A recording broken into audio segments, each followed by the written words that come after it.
It's Friday Night Lights on Red Rock 92 and StreamUtah.Live. The San Juan Broncos swept all their 2A opponents this season, winning their fourth straight 2A South Region Championship. Tonight, they begin their quest for a fourth straight Utah State Championship on their home turf. Judge Memorial's in town, looking to shock the 2A football world and upset the three-time defending champions. Live from the San Juan High School football field in Blanding, it's the Broncos hosting the Bulldogs in the 2A state quarterfinals. Welcome to Friday Night Lights on Red Rock 92 and StreamUtah.Live. Good evening, ladies and gentlemen, and welcome live to San Juan High School. Indeed, it is Rhett Sifford welcoming you in as we begin on our side of things the 2A Utah State Tournament. Of course, the tournament itself officially began last week, and Judge Memorial victorious over Grand County. So the Bulldogs have advanced to take on the three-time defending state champion San Juan Broncos, and that's what we're in store for here tonight in Blanding, and it should be a fun one.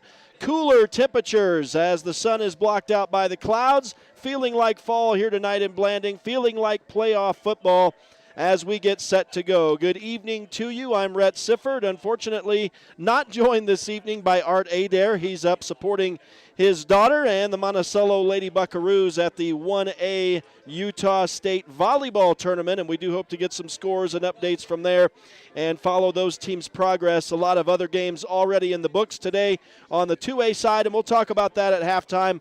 But right now in front of us, we have some football as the team's out on the field warming up. San Juan's going to be wearing the traditional royal blue and gold uniforms with the gold helmets, not breaking out the yellow unis tonight.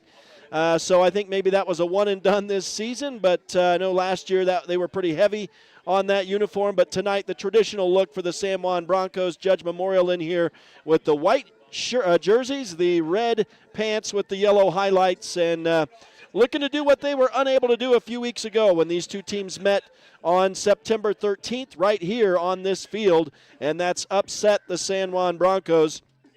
And so we open up the Friday Night Lights pregame show tonight on Red Rock 92 and StreamUtah.Live. Just taking a look at the matchup between these teams, and it is not quite storied yet. Just three matchups, two last year and the one this season, and it's been blowout wins for San Juan. So the Broncos have dominated in this early series going back to just last year. And, of course, it's Coach Jeff Kafusi in his first year with Judge Memorial, trying to reestablish a bit of a culture there, and had a chance to talk with him in their first game here in Blanding, and got a chance now to talk with him just a few minutes ago before this one, and here's what he has to say as his team gets set to go here tonight in Blanding. Well, Coach, thanks for chatting with us tonight. Obviously, you get a rematch with the tough team tonight. You mentioned in the first game that you wanted to slow them down. Unfortunately for you guys, you weren't able to do that. How are you approaching this one different here tonight? Well, we've learned a lot from the first game, and definitely still our goal to slow them down. They're a big, high-powered offense. They've got big guys up front. I think we can match them up this time and really help out with our team. So just kind of we just got to get the edge and keep going and keep our boys moving. Well, long trip for you guys, but you said it was enjoyable. What kind of feeling do you get from your boys coming in tonight? Well, the mindset is we just got to execute and do our job individually, and then as a collective team, we just got to keep pushing each other. We're a small group of guys, but I think we'll be there. We'll hang out. Have you shaken anything up since we last saw you? Nope, nothing. We just enjoyed the drive, got our guys locked in, and we're just ready to play a game tonight. What's your plan of attack here tonight to start off? Well, we want to keep the ball running on the ground, so we got to establish the run game. Our front guys are going to establish that, and that's our goal. You feel like your boys are maybe ready to shock the 2A world here tonight? We're trying to change the culture, the mindset here at Judge, and that's always been the goal. So yes. All right, Coach. Hey, we appreciate it. This is playoff football, always fun. Thanks very much. Good luck tonight, man. All right, thank you. And a big thanks to Coach Kafusi for chatting with us before this game tonight, and his team comes in with a 4-7 record, so that is his record as a coach as well for the Bulldogs. Adrian Palmer, the senior quarterback, has 1,215 yards passing on the season and 10 touchdowns. He has also thrown 16 interceptions, so it's been tough sledding a little bit in the passing game for Judge. And let's see, Palmer is completing a little bit under 50% of his passes, 45% for him. And Texas Wild, the leading running back for this team, and he'll look to get going tonight against San Juan as well. 879 yards for him on 123 carries. He's averaging almost 80 yards per game, 9 touchdowns for the Bulldogs so far on this season. Adrian Palmer, the quarterback, has rushed for 140 yards on 62 carries this season, 5 touchdowns for him on the ground. Ben Beaudry, the junior, 43 carries, 131 yards and a TD. And Taki Tonga, 111 yards on 15 carries and a bit of a backup role, 2 touchdowns for him. So in the receiving department, it is number 11, King Long, leading the way. He has 554 yards receiving on 35 catches and 6 TDs. He's averaging about 50 yards per game in the receiving game. Number 6, Carter Imamura, 20 catches, 304 yards. So that's an average of just under 30 a game, 2 touchdowns for him. And then it is number 10, Ben Butler, who has 122 yards receiving on 14 catches and 1 TD. And then out of the backfield, number 33, Texas Wild has 1 TD for the Bulldogs, 86 yards receiving on 4 catches. So this offense looks to get going against San Juan. The defense was definitely not able to slow down the Broncos in the first meeting between these two teams here on this field. San Juan scored 47 points in the first half. They ended up winning that game 53-7, and so in dominating fashion. And that's what the Broncos look to do here tonight in the 2A state quarterfinals. It's hard to believe, but it's already playoff time in southeastern Utah. And speaking of, we got another game that was set to go on StreamUtah.Live tonight, or on the Picture It Palmer YouTube page. For those of you who don't or are not aware, on the website you've got StreamUtah.Live. You can find the streaming there. You can also search Picture It Palmer on YouTube and find it that way. But Monticello a little bit delayed getting started north of us. I think Utah Military Academy Camp Williams had some struggles with the bus, so they have not yet arrived in Monticello. So on a bit of a delay right now. Not sure when that one's going to get underway. If you keep the stream up on your computer, it'll start when it's about time to go. So and a little bit of a delay up north of us in Monticello. But they're warming up here tonight in Blanding, getting set to go in the 2A quarterfinals. The Broncos and the Judge Memorial Bulldogs from Blanding here tonight on the San Juan High School football field as San Juan begins in earnest their quest for a 4th straight state championship in the 2A ranks. We'll take a break and we'll continue the Friday Night Lights pregame show when we come back, and we'll talk about the San Juan Broncos. Stay with us. It is Friday Night Lights on Red Rock 92 and StreamUtah.Live. Since 2009, Blue Mountain Hospital has set the standard for rural health care, bringing excellence in healing, quality care, and inspired staff to San Juan County. We offer the county's only accredited sleep center, compassionate labor and delivery, top-tier emergency care, and flexible dialysis options. At BMH, our comprehensive services are delivered by a passionate team. Visit bmhutah.org to learn more. We can't wait to meet you. With a changing economy and advancing technology, it's time that marketing and selling of real estate in San Juan County catches up. Four Corners Homes and Property Management is changing the game. Every Four Corners Homes listing includes 3D mapping and virtual tours, professional photos, a digital and global 21st century footprint, and marketing exposure that makes it easy for buyers to find and identify what makes your listing unique. Marketing and exposure sells real estate, and if you want the best, you need Four Corners Homes on your team. Find us at fourcornershomes.net or call 801-404-0058. Life is a series of cherished moments, filled with milestones that define our journey.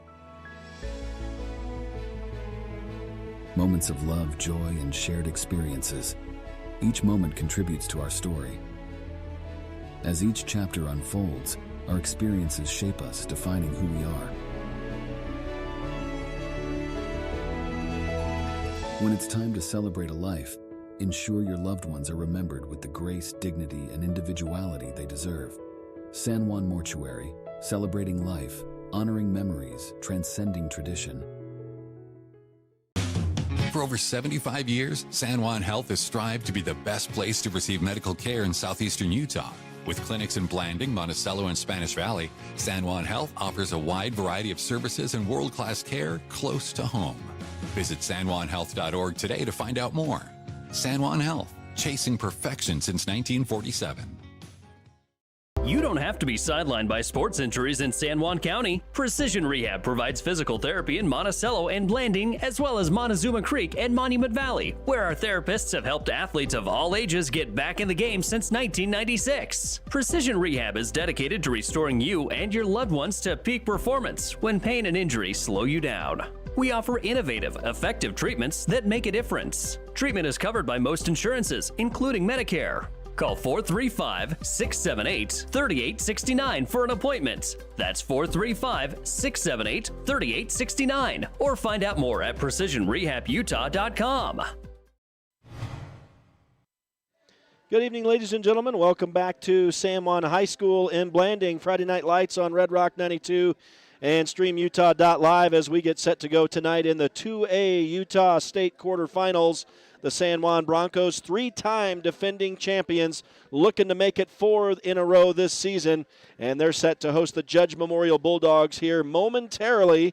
And we're going to talk about the Broncos now on the Friday Night Lights pregame show. Good evening. It's Rhett Sifford welcoming you in.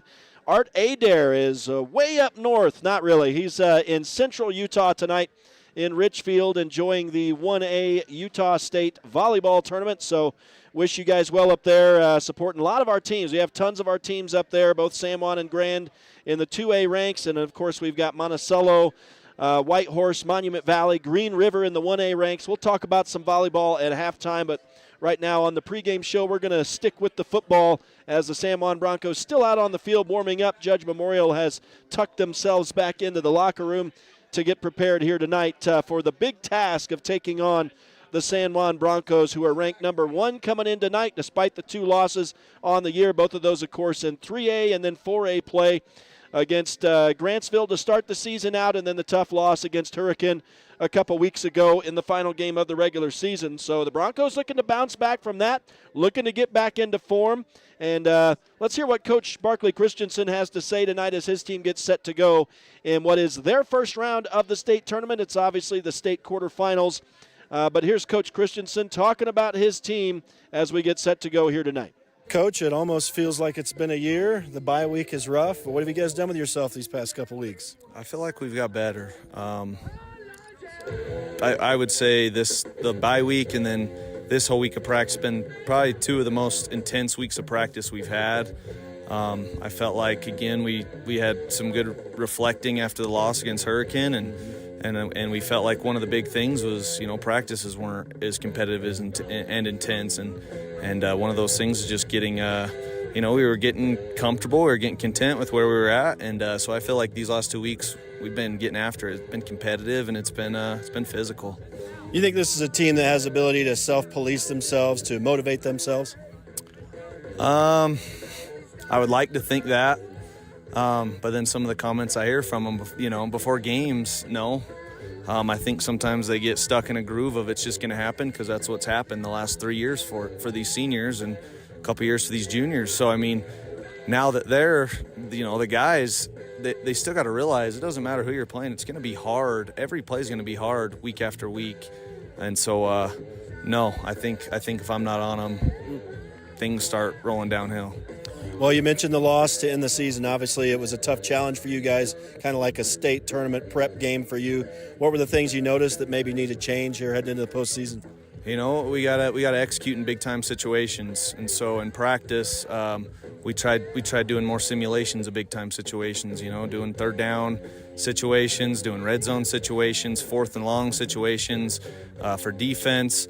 We're not just letting them hit and we'll blow the whistle and bail them out. You got to bring a guy down now. In practice as well. I just think in clutch moments we've got to be able to make plays, and in those simulations we're kind of able to see who's going to do it and what plays are going to work, and I think that's the big thing we took away from it. We got to be clutch in clutch situations. You've been dominant against this team in all 3 of your meetings these past couple years. How do you approach them here tonight? And that doesn't mean anything. Right. We have to approach them. It's play by play, and that's what I just had to explain to some of these guys is, it's not just going to happen. It's pretty loosey-goosey in the locker room before the game, and I didn't like the vibe of it. It's a lot of people in this town take football pretty serious, and sometimes I get the vibe they take it more serious than some of you guys at times. I mean, again, they were spectators for a couple state championships, and again, now you're not a spectator. Now you have to lock in and play the game, and so I'm hoping we're going to do that tonight. What do you think that'll take to get that done? Just extreme effort, tempo from the beginning, and a physicalness. We've got to hit. We got to tackle. I thought our tackling was so poor against Herc, and we got to get guys on the ground, and we got to be physical up front. We got to be able to run the ball. We didn't run the ball very effectively against Herc, and it's tough to win games when you can't run the ball. All right, Coach, we appreciate it, man. Have fun out there tonight, and do hope you drive through. Appreciate it, man. Okay, thank you. Big thanks to Coach Barkley Christensen for chatting with us as we get some parachuters coming in, delivering the game ball tonight. These guys doing some impressive landings right now. For those of you watching on StreamUtah.Live, you're getting a full view of it with the American flag coming down now with that last parachuter. It is the Moab flight team making this happen tonight, so this is a pretty exciting intro to this game. We'll continue talking about the San Juan Broncos as they deliver the game ball now in extreme fashion here tonight, and want to talk about this offense. Well, first of all, I want to talk about Coach Barkley, and it's pretty rare to see him in the mentality that he was tonight. It wasn't necessarily calm, cool, and collected, all business tonight. He was a little bit on edge, a little bit frustrated. He said the players frustrated him with the attitude in the locker room, so he wants to see his team buckle down, get it in gear, get serious about this game, and get serious about the rest of the season. And I'm sure they'll be able to do that. But that's the goal here tonight as they begin the state tournament against the Judge Memorial Bulldogs, as the American flag now arrives on the field at midfield along with the game ball. And so that was exciting as the Moab flight team brings the football down. You can smell the smoke in the air that was trailing these parachuters as they came down. But Jayton Knight comes in tonight with 2,656 passing yards. That's an average of 266 per game, 28 touchdown passes on the year, 9 interceptions. And then it's Jagger Neves in the running game, 658 yards for him on 85 carries coming into tonight. That's an average of almost 66 per game, and he's got the big number of 16 touchdowns on the ground for San Juan, leading far and away in that department. J.D. Palmer, though, a good ball carrier, of course, for San Juan all season long. 579 total yards for him on 62 carries. And he's got 9 touchdowns as well, averaging just under 60 yards per game in the rushing game. Jayton Knight has also done some running this year, of course, for San Juan from the quarterback position. 61 carries, 373 yards for him, and 5 TDs. And just want to mention Taryn Bayless, who's gotten up into the fourth on the depth chart, if you will, with 32 carries on the season, 72 yards for him and a couple touchdowns. Of course, most of that coming in the JV portions of games, late in games when the Broncos have been ahead. But, boy, it's nice to have a fourth weapon there for San Juan. Receiving, Jake Ivins leading the way coming into the postseason, 696 yards for him on 46 catches. 3 TDs for him. He doesn't lead in the TD department, but boy, he has been an exceptional weapon getting the Broncos set up for those TDs as he's made some big catches and gotten some big yardage for the Broncos this year, obviously averaging just over 77 yards per game for Jake Ivins, the senior. Jagger Neves, the junior, 35 catches, 525 yards, an average of almost 53 a game, and he does lead the team with 8 touchdowns receiving on the season. Branton Bethea, 29 catches, 487 yards, and that's an average of exactly 48.7. He has 7 touchdowns, second in that department for San Juan. Owen Adams has come on strong in the second half of the regular season, 26 catches now for him, 471 yards, and 6 touchdowns. And Javen Montella has played some good minutes for San Juan tonight as well, or this season as well. 24 catches for him, 414 yards, and 5 TDs. Defensively for San Juan as the team gets ready to bust out of the tunnel and come out for the national anthem. J.D. Palmer leading the way with 93 tackles. Jagger Neves has 81 stops on the year. Jake Ivins, 66. Branton Bethea, 55. George McNaughton, 47 tackles. And Trip Palmer, 41. Here comes the team out of the tunnel. as they come out in stirring fashion as well with all the American flags and getting set for the national anthem here tonight. It's kind of nice on streaming. When we used to do this on cell phone reception, we couldn't get the national anthem, but on the streaming we can hear it fairly clearly. So I think what we're going to do is turn it over to the PA now, and you'll be able to hear all the game opening festivities here as we get set for the national anthem tonight. Our San Juan Royals will present the flag today, and the national anthem will be sung by our heritage language students. The reigning Miss Blue Mountain, Braylon Eddy, and her sister, Peyton Eddy, will be presenting the national anthem today.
And a beautiful rendition of the national anthem tonight in Navajo here on Red Rock 92 and StreamUtah.Live.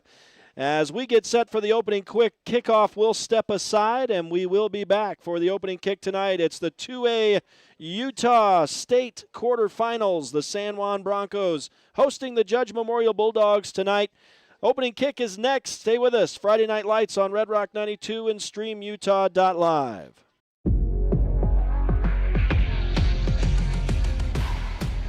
Here at Lyle Northern Electric, we take pride in our highly qualified team, dedicated to serving our community. Whether you need commercial, residential, or solar electrical services, our certified experts are ready to meet your needs. We are proud to support our community, especially our youth and high school athletics. Lyle Northern Electric, serving our community since 1957. At Energy Fuels, creating opportunities and participating in the local community is important to us. Thanks to our dedicated employees, we're safely producing critical materials that support cleaner energy sources and a better planet for future generations. Knowing that the youth of today will make great contributions tomorrow, we're proud to sponsor San Juan High School athletics.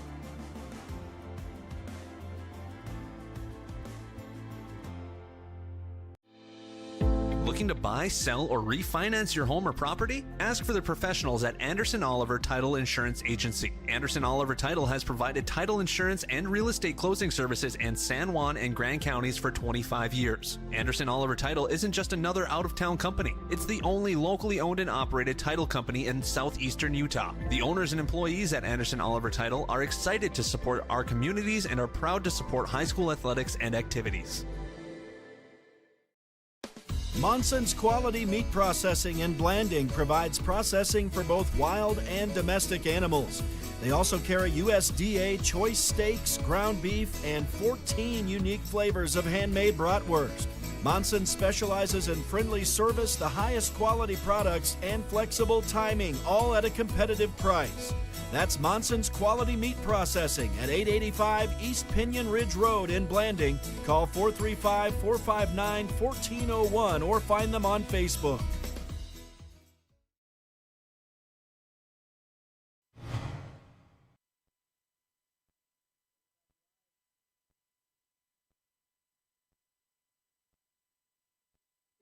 Welcome back live to San Juan High School. Friday Night Lights on Red Rock 92 and StreamUtah.Live as we get set to go in the 2A state quarterfinals tonight. The coin toss in the books, and it'll be Judge Memorial set to receive the opening kick tonight as San Juan will be kicking away, and that's a pretty rare occurrence. Usually the Broncos like to receive and get the offense started early on, but tonight when you lose the coin toss, it's kind of out of your control. So Judge Memorial electing to receive. I think it's a wise decision. See if they can get on the board first and maybe surprise this San Juan defense a little bit here tonight. But the Broncos defense has held sway over the course of this season. Even when the offense has been a little bit slow to get on the board, the Bronco defense has made it happen for them. So we'll see how this game gets underway tonight as San Juan gets set to kick it away.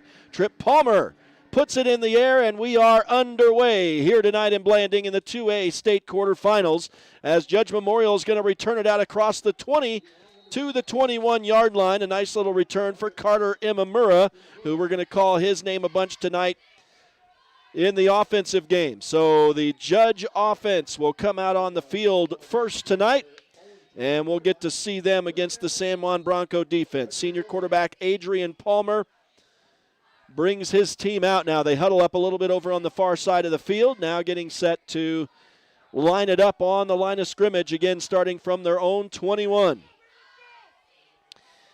And he will work from the shotgun with 3 men split left and 1 to the right. Now he sends one of those men in motion. That's Imamura, and he'll hand off on a little misdirection off left tackle, and not much. Maybe back to the original line of scrimmage on the run.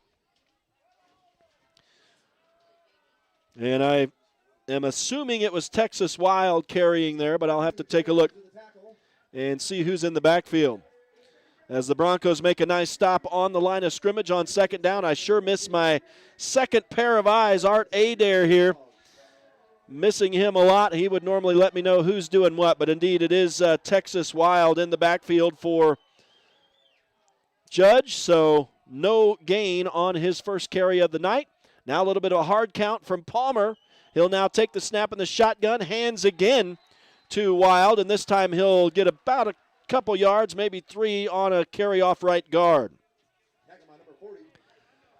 And J.D. Palmer on the stop for San Juan. They'll give him 3 yards on the carry up to the 24-yard line. And a big third down now here early in the ball game. We're just over a minute in.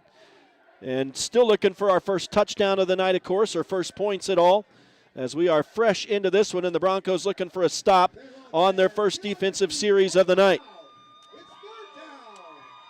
Judge looking for a big third down conversion here.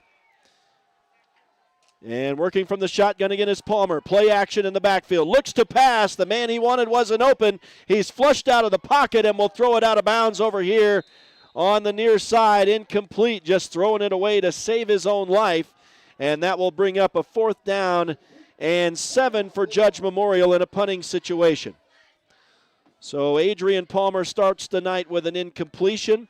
Good coverage downfield for San Juan that time, forcing the incomplete pass, or the throwaway, I should say.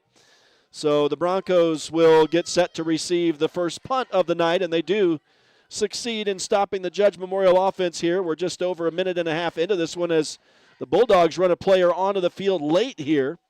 So they did not have the exact personnel they wanted out there. And now here comes the punt. A little bit of a high snap, but good job fielding that, and it's number 34, I believe, on the punt, Porter Smith. And the Broncos are going to allow that to roll to a stop, and a nice little late bounce for the Broncos will put that ball at their own 40. So San Juan gets a defensive stop, forces the turnover on downs, and will take over at their own 40-yard line. And also miss Mr. Adair being able to let me know what happens on each possession as well. But see if I can write it down myself. We got a TOD here. I'm not near as skilled as him. Of course, Art will tell me he gets all excited and wrapped up into the game and stops keeping stats at some point in the game. So maybe I'll do better tonight. I'm not sure. But here's the Broncos' first play offensively from scrimmage as they'll hand off to Jagger Neves, and a quick 3-yard pop for him off left guard. And the Broncos have a 2nd down and 7 as they get it near their own 45. And it looks like they actually gave him 4 yards on the first run, so I'll do the same. 2nd down and 6 as Jayton Knight goes to the air and finds Jake Ivins in the middle, connects with him, and Ivins now makes a move inside the 10 to the end zone. Touchdown, San Juan. And just like that, the Broncos strike for a 56-yard touchdown pass from Jayton Knight to Jake Ivins. And so on his first attempt, Jayton Knight throws his 29th touchdown pass of the season. Didn't mean to sell him way short there. For Jake Ivins, it's his 4th TD catch, so maybe Jake heard me talking about that he doesn't lead the team in TDs, and he gets one there to get us on the board and get us started here tonight very quickly as Trip Palmer slices the PAT wide right. And so that is not what he has done all season, but unfortunately the PAT no good here. And so it's 6-0. Just, let's see, 2 minutes 19 seconds into the ball game. So the Broncos get the ball on their first possession and run for 4 yards and then throw a touchdown pass for 56 yards. And San Juan is in business for real to get underway here tonight. In the 2A state quarterfinals, now leading Judge Memorial 6-0 with the missed PAT. It's Friday Night Lights on Red Rock 92 and StreamUtah.Live, brought to you in part tonight by Bradford Tire. At the center of it all at 39 East Center in Blanding. Also tonight, Colleen Kays, author of the 7 Dynamos of Organizational Power and Creative Floors, covering all of San Juan County's carpet and flooring needs. And the Broncos, a low kickoff here from Trip Palmer, will roll to a Judge Memorial kick returner right around the 20-yard line, and not much, maybe a couple yards. And so Judge will take the ball once again and try to get it underway on offense here, starting again from their own, right around the 25-yard line for Judge. So 6-0 for San Juan, and now 9:36 to go in this opening quarter. San Juan heavily favored in this game and attempting to make it look correct here tonight as they score very early in this one after just 2 touches on the football offensively. And now the defense goes back to work as Adrian Palmer, the senior quarterback for Judge Memorial, brings them to the line of scrimmage. And they'll go right back to the ground, and maybe a couple of hard-earned yards here for, I believe it's going to be number 33. Let me get a good look. Yes, it is. Texas Wild with we'll give him 3 yards. So he's got 6 on 3 carries now. And it'll be a 2nd down and 7 for Judge Memorial as they have the ball now at their own 28-yard line. And Adrian Palmer brings them right back to the line of scrimmage, still working from the shotgun. And he's got Wild right next to him in the backfield. And he will hand to Wild. And Wild runs into a wall of San Juan Broncos. And that play will lose 3 yards. It looks like George McNaughton was in. No, I'm sorry, that's not George McNaughton. That's Trip Palmer in there, I think.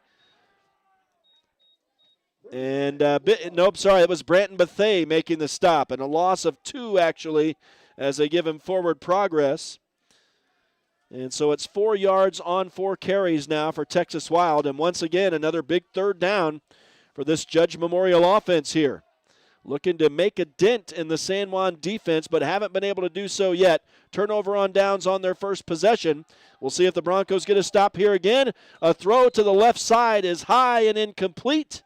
And so back-to-back incompletions to start the night for Adrian Palmer results in another 4th down and another punting situation for the Bulldogs from their own 26. And the clock stops on the incompletion with 8:17 to go in the first quarter. So San Juan looking to get the football back here. And they've got 1 man back. I'm assuming that's Jagger Neves. The kick is high and shanked a little bit. It's going to come over here to the sideline. It's not Neves, it's Branton Bethea, and he picks it up on a bounce, makes a little bit of a move down the sideline, and gets a few yards on a return. Actually, let's see, they marked it where he caught it, and then he got about 10 yards on the return, maybe 13, and the Broncos in Judge territory to start their 2nd possession of the night. So back-to-back turnover on downs for Judge. San Juan scoring a TD on their first possession in quick fashion. And we'll see what they have in store this time as Jayton Knight throws complete to Jake Ivins once again, this time in the flat, and it's the yards after first touch here for Jake Ivins as they had him, but he's going to knife his way through the D for a pickup of 15 yards on a beautiful run after the catch there for the senior for San Juan. And so 2 of 2 to start the night, Jayton Knight. This time he'll hand to Jagger Neves, and Neves is tripped up as he gets through the line of scrimmage. He does pick up 3 on that carry inside the 30 of Judge Memorial. 7 yards on 2 carries now for Jagger Neves. And Knight will drop back, looks to pass again, hits Jagger Neves out of the backfield. He gets a block, but that man on the ground reaches up and grabs Jagger by the ankle and trips him up, but we do have flags here late on the play. Looks like it's going to be a hold on San Juan, so that'll be coming back. It would have been 3rd down and about 7, I think. So let's see what Judge does here. They're going to accept the penalty, and that'll mark it back 10 yards, and so it'll be a replay of 2nd down. The Broncos will be back at their own 38 now, and they need to get down to the 22 to move the chains. So it's 2nd down. I think it's 2nd down and about 15, maybe 16 here for the Broncos.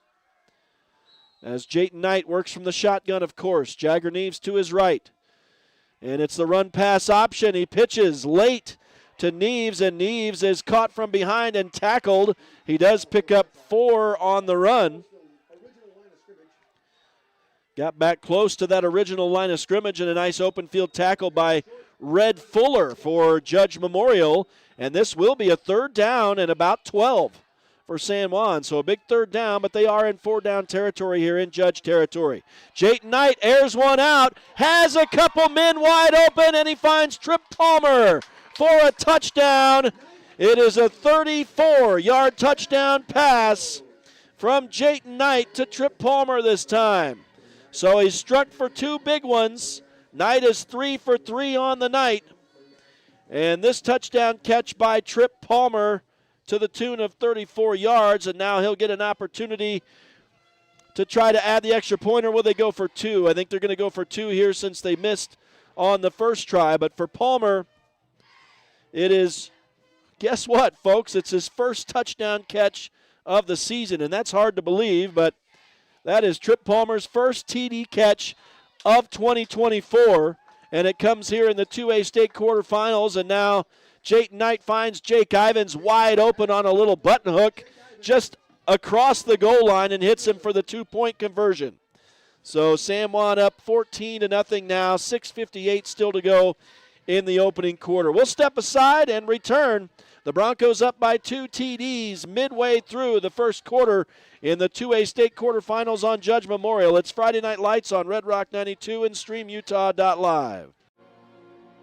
Utah is our home, unique in its strengths and struggles. And sadly, suicide in Utah is one of our greatest challenges. So people across the state are coming together to answer the call, to change our culture around suicide and mental health, to give hope and provide genuine help. Together, we can get through, lift up, look ahead, and live on. Learn how you can reach out at liveonutah.org. Back live to San Juan High School as the Broncos kick it away for the 3rd time tonight, and a nice return for Judge Memorial. Will push the ball all the way out to the 40. Carter Imamura on a nice return. And if it wasn't for big number 42 sticking the mitts out there, Stetson Black tripping him up at the 40, he may have been off to the races.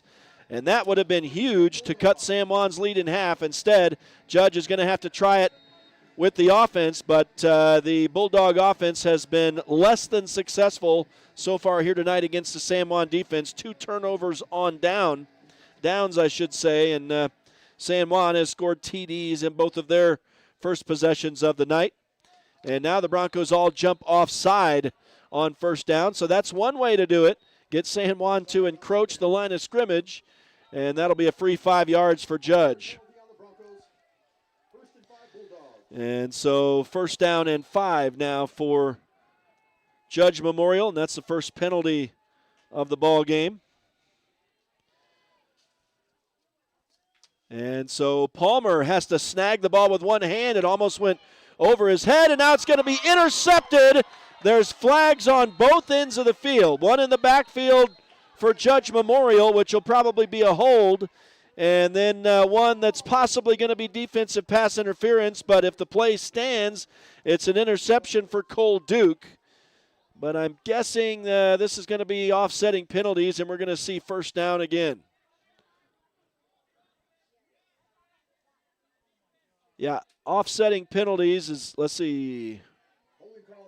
Yeah, the hold is on Judge Memorial. Yeah, offsetting penalties is what's going to happen. He did not give the signal for offsetting penalties, but I knew that's what would happen. So first down and 5 as if nothing happened.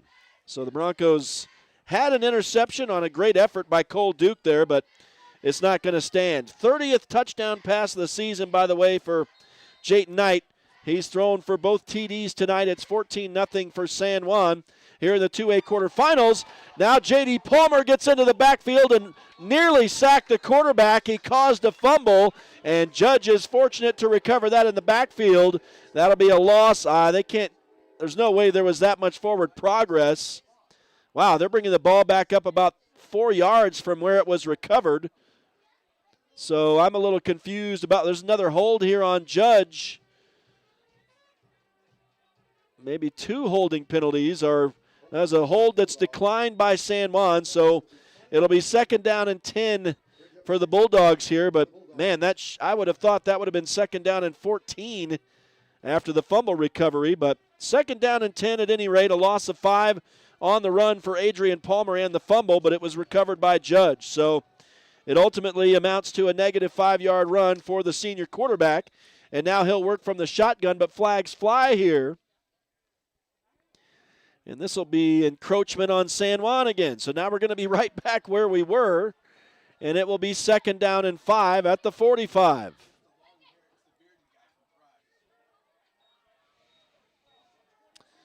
And so second down, it looks like about 4 from where they've spotted it. And right up the middle comes Judge Memorial on a carry here. I think that was the quarterback running. Indeed it was, and he picks up a couple. Adrian Palmer, George McNaughton on the stop for San Juan, and so it'll be third down and about 3 here for Judge Memorial. So another big third down for Judge, and they've been unsuccessful entirely so far tonight. Trying to break through here on the San Juan defense. The Broncos have stopped them on both of their previous 2 possessions, forcing punts. And let's see what Judge does here with Adrian Palmer handing off. And a big hit from the linebacker crew. Jagger Neves comes in, came up with the ball, but not before the man was down. And already limping here is Texas Wild, as he has taken some hits, and he loses about 3 yards here, maybe a couple on this carry. So a big hit for Jagger Neves makes Texas Wild not so wild, makes him not really want to carry that football too much more tonight, and also forces a fourth down, and looks like the Bulldogs are bringing the punt team back on the field again. So this would be the 3rd straight punt for Judge Memorial here. San Juan has turned the previous 2 possessions into points, and we'll see on the punt here if San Juan gets a chance to return. Branton Bethea, I'm surprised, didn't come up to field that, and now the ball takes a San Juan bounce all the way back to the 35-yard line. That ball landed, I think, inside the 30, and no Judge player was able to get to it in time before that thing rolled back about 7 yards. And so the Broncos get pretty decent field position once again, starting from their own 35 this time. Still 5 minutes left in the opening quarter, and the Broncos up 14-0. Here tonight in the 2A quarterfinals against Judge Memorial in Blanding. And now a pass is thrown, but the play is whistled down as it snapped. There's flags in the Judge Memorial secondary here.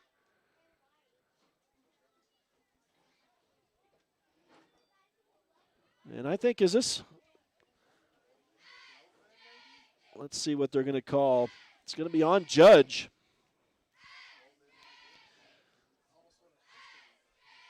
I'm not sure what that was. Okay, maybe they had too many men on the field. So 1st down and 5. This will be I think this is our 4th 1st down and 5 of this game right now. We're only 7 minutes in. And Jayton Knight now looking to the sideline for the play as J.D. Palmer switches sides. The Broncos have trips to the right. Knight will fake a handoff in the backfield and throw over the middle intended for Jake Ivins, but it's incomplete, just out of his reach. Jake is not the tallest man on the field, and unfortunately that time Jayton Knight threw it as if he was Trip Palmer. And that incompletion is the first of the night for Jayton Knight. So he's now 3 of 4. And it'll be 2nd down and 5. Clock stops with 4:56 to go in the opening quarter, and a 14-0 lead for San Juan, but now they're marking the ball back to the 30. So excuse me, I guess that was a hold on San Juan, and that won't count. So no incompletion for Jayton Knight after all, and it is a replay of 1st down, and now it's 1st down and 15. And Knight looked to really get under a pass there, but pulls it back down and now throws very deep, and Jake Ivins on a little bit of a sandlot pattern. He was covered on the original pattern, but then his quarterback wanted him to just go deep that time, and that's where Knight threw it, but Jake Ivins wasn't able to cut and get upfield in time to get under that ball. So it does result in an incompletion. This time a lot farther down the field than it would have been, but it is now 2nd down and 15. The Broncos at their own 30.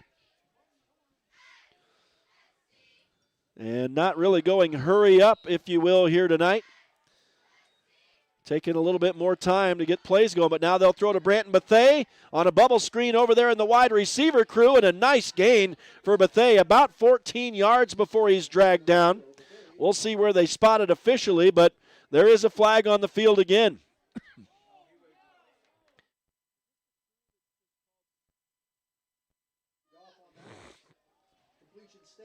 No, the completion stands. They've picked up the flag. I was going to say, my goodness.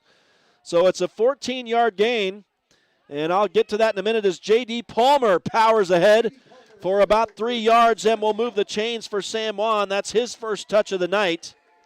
So it was a 14-yard pass from Jayton Knight. And I'm trying to remember who it was. I think it was, I'll have to get to that in a minute. But 1st down and 10 for San Juan as Knight runs the run-pass option here, elects to keep it himself and won't get anything. Just back to the line of scrimmage. No gain on Jayton Knight's first official run of the night. It was Branton Bethea on that pass is what it was. So it was a 14-yard catch for Bethea. So the Broncos spreading it around with the receivers, but now a 2nd down and 10. They're just shy of midfield here. Knight throws complete to the left side, and it's Owen Adams on his first catch of the night. That goes down inside the 40 to the 38. So that's another 15-yard catch as Jayton Knight finds Owen Adams for the first time tonight. And the Broncos move the chains once again. Jayton Knight is 5 of 6 to start the evening, and the Broncos marching downfield now. Not doing it on the huge play on this possession as J.D. Palmer is wrestled down by Judge Memorial's biggest man. That's number 76 out there, and that is a big kid. Mosesi Kuli Kayatu'u, and I'm probably way off on that, but just trying it. 2nd down and 5 for San Juan on the 5-yard run for J.D. Palmer.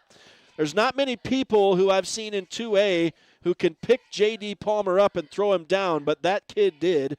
And so that kind of gives you an idea about the size of this man playing right tackle defensively for Judge Memorial.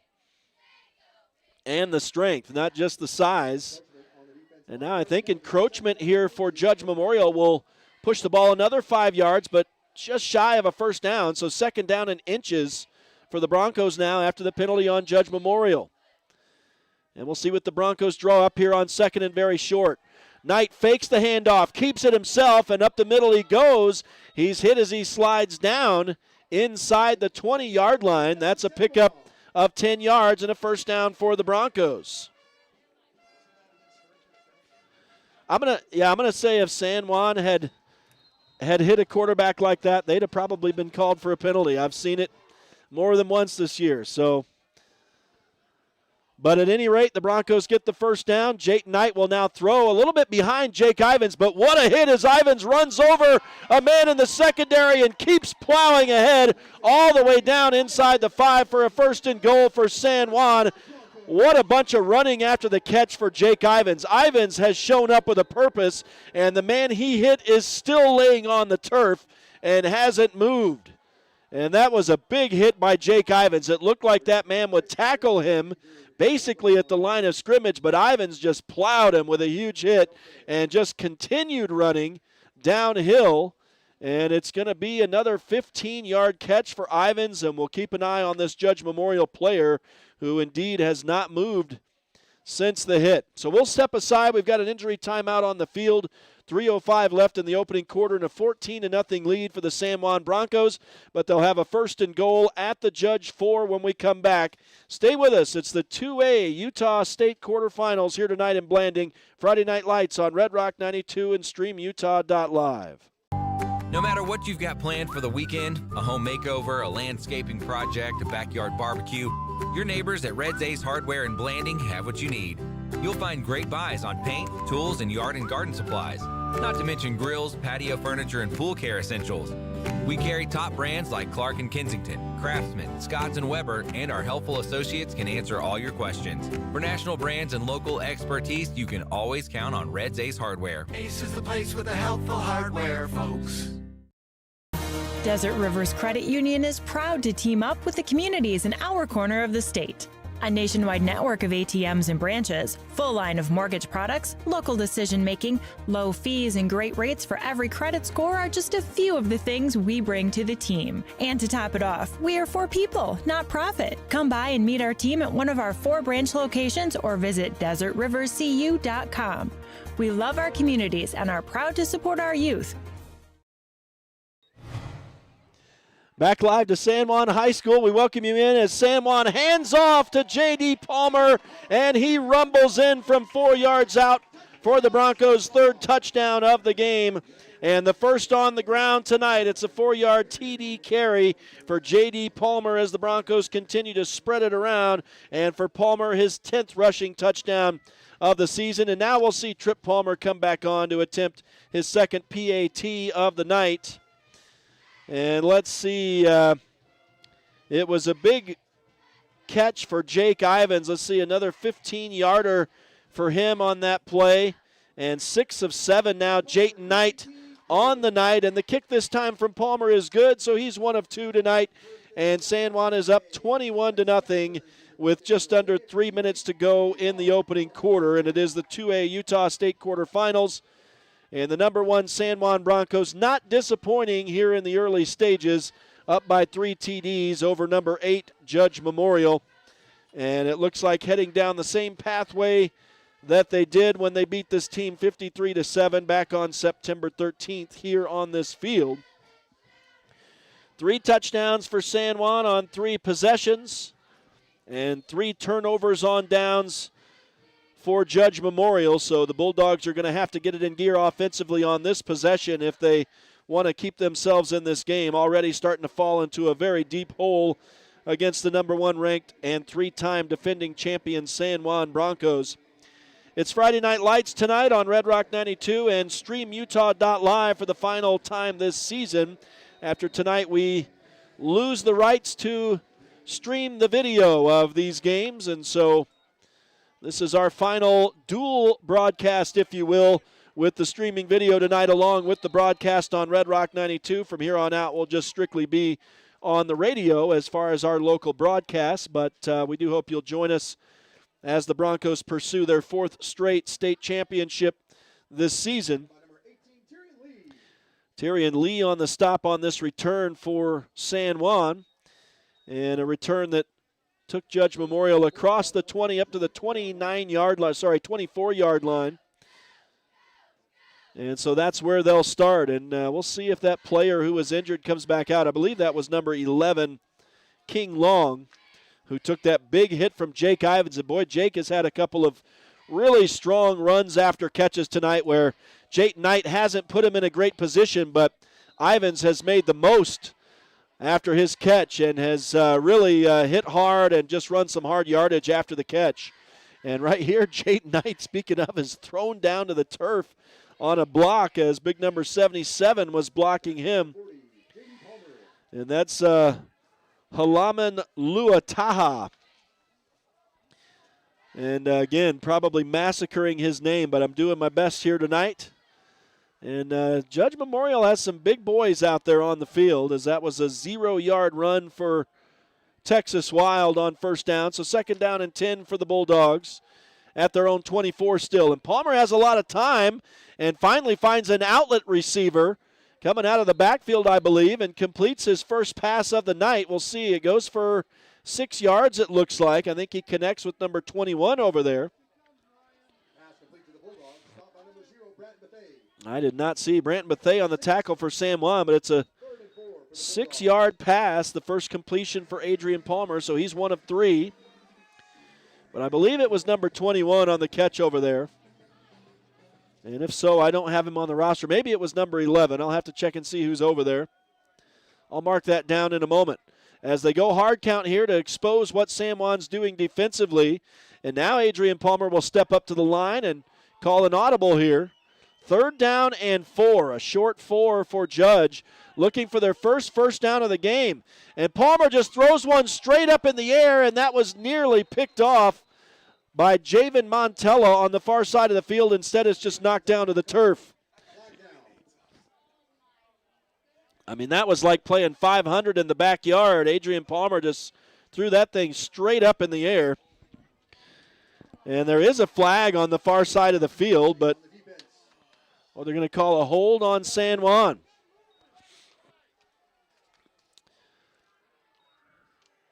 And so never mind. That'll move the chain. So that is going to be the first down of the night for Judge Memorial, and they needed a little help to make it happen. So the officials make it happen for them as they move it out to the 40-yard line, and a new set of downs for Judge, even though it says 3rd down on the yard marker. And now I think someone's being tackled in the backfield. That's an obvious hold.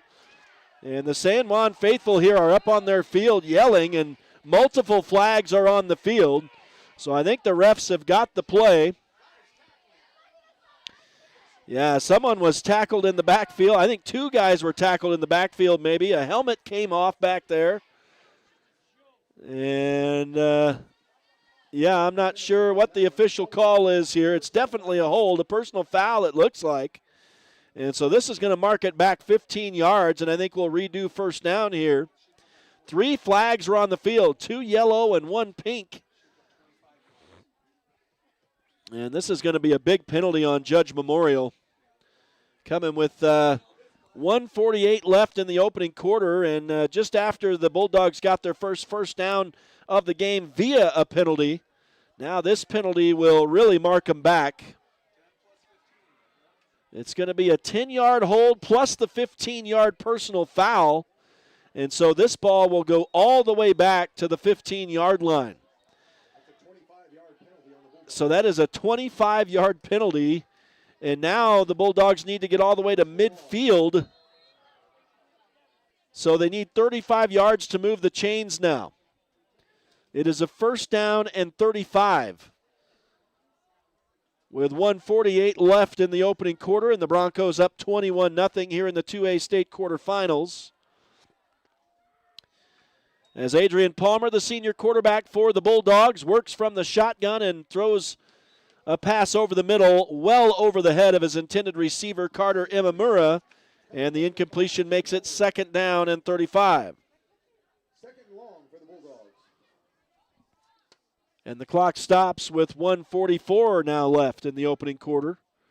And again, the Broncos up 21-0. If you're just joining us, Rhett Sifford with you tonight as usual, but I am not joined in the booth tonight by Art Adair. He's up in Richfield covering, if you will, the 1A state volleyball tournament. He's supporting the Monticello Lady Buckaroos up there. And Judge Memorial here, meanwhile, in Blanding, faces a 2nd down and 35 as Palmer throws complete, and it is number 11 over there, King Long, making the catch. I think he did have that first catch So I'll give him those 6 yards, and here he gets 0 yards. So he makes a catch, but no yards on the completion. And now Adrian Palmer, 2 of 5 on the night for 6 yards all total. And in the first meeting between these two teams, I think San Juan held Judge to 53 yards of total offense before the JV team came in ultimately. And so it was an utter domination, and things are kind of shaping up to look that way again here tonight. Judge has not gotten a legitimate first down yet tonight, only by way of a penalty. And now for the second time tonight, Adrian Palmer has to just throw the ball away to save his own life, as he had 3 Broncos bearing down on him, and now 4th down and 30 from the 20-yard line. And maybe they must have given a 5-yard catch on that play, so I'll call it 11 yards. We'll give them the benefit of the doubt on that. I didn't see that the ball had moved forward. But it is a 4th down and a country mile, so for the 4th time tonight, Judge Memorial is forced to punt, and this one is going to be knocked down on the Judge side of midfield. And so San Juan will start 1st and 10 from the Bulldog 48-yard line. As 4 possessions, 4 punts now for. So, yeah, I've been marking turnover on downs. My apologies. It's been punt, punt, punt, and punt for Judge. So we'll correct that. Now down to 47 seconds to go in the opening quarter. San Juan on 1st down. Not surprisingly, flags fly. This is that same officiating crew that we saw up in Emory a few weeks ago, and we had some interesting officiating in that game. We've seen a little bit of interesting officiating here in this game. Here in the early stages. This is going to be a hold on San Juan. In fact, I think in that game, anytime the Broncos returned a kick, you knew it was going to come back. There was going to be a penalty called. And we've seen a similar situation here tonight in this one. As Jayton Knight finds Owen Adams again on a little comeback pattern from the near side. They grab a hold of his ankle. He's still going to be able to pick up about 7 yards on a catch. But it'll be 2nd down and long for San Juan after the holding penalty. I think that was about a 7-yard catch for Owen Adams, his 2nd of the night. 22 yards for the San Juan senior on 2 catches. 2nd down and about 13 for the Broncos on their own side of midfield now. Run pass option. Jayton Knight pitches late to Jagger Neves, and Neves finds a little bit of open space. Some hard running will get him a 1st down as he punches it down inside the 40 on a nice 12-yard run after the pitch. That's his longest run of the night. He's got 23 yards now on 4 carries. And San Juan has a 1st down at the 39 of Judge Memorial, and now the quarter will come to an end. So that will be the final play of the opening quarter. The Broncos are up 21-0 over Judge Memorial in the 2A Utah State quarterfinals tonight in Blanding. Stay with us. We'll take a break, and we'll be back here for the start of the 2nd quarter. Friday Night Lights on Red Rock 92 and StreamUtah.Live. Here at Utah Navajo Health System, our mission statement is we exist to improve your quality of life through comprehensive, self-empowered, culturally sensitive, and amazing customer service. Tailor-Made Wooden Heritage is the Four Corners source for high-quality custom residential and commercial cabinetry for over 50 years. They specialize in designing beautiful, long-lasting cabinetry and countertops tailored to your specific need, and they offer competitive pricing. Tailor-Made Wooden Heritage is family-owned and operated. Call them today for a free quote, 435-678-2523. Tailor-Made Wooden Heritage is a proud sponsor of San Juan High School sports. Back live to San Juan High School. Friday Night Lights on Red Rock 92 and StreamUtah.Live. Our coverage of the 2A state quarterfinals here tonight. And Jayton Knight in a little bit of trouble here in the backfield. Will lose a yard after trying to scramble to the near sideline here. So that's the first play of the second quarter, and negative 1 yard run for the senior quarterback. Meanwhile, he racked up 156 passing yards in that first quarter, 7 of 8, and 2 touchdown passes. Now he has good protection, throws complete on the sideline. Javen Montella makes the catch, and it's up inside the 25 to the 24, but another flag in the backfield here. So never mind, it's going to come back on a hold. Looked like defensive players had their hands all up in the face of San Juan's lineman, but no call on that. They'll call it on San Juan. So the 10-yard holding penalty pushes them back to the Judge 49, and that pass won't count. Second down and long for San Juan. Jayton Knight drops back, has the sun in his eyes. Similar pass, and it's caught in extreme fashion by Jake Ivins as he dives, falling down, catches it right around the 28. That will be a first down for San Juan. And a 22-yard pass for Jayton Knight, who's now 8 of 9, and another beautiful catch by Jake Ivins, who has been very impressive in the early stages here tonight for San Juan. And now Jagger Neves gets a handoff. Off left guard he goes. And he rumbles ahead for 9 yards before he's dragged down by Judge Memorial. Nice little run for Neves. Up to 32 yards on the night now on 5 carries. And now San Juan starting to crank into the hurry-up offense here. A little bit of a backside blitz coming here, but the Broncos hand off to Jagger Neves. And Neves will get around the outside for a few yards and a San Juan first down. It's a 5-yard run.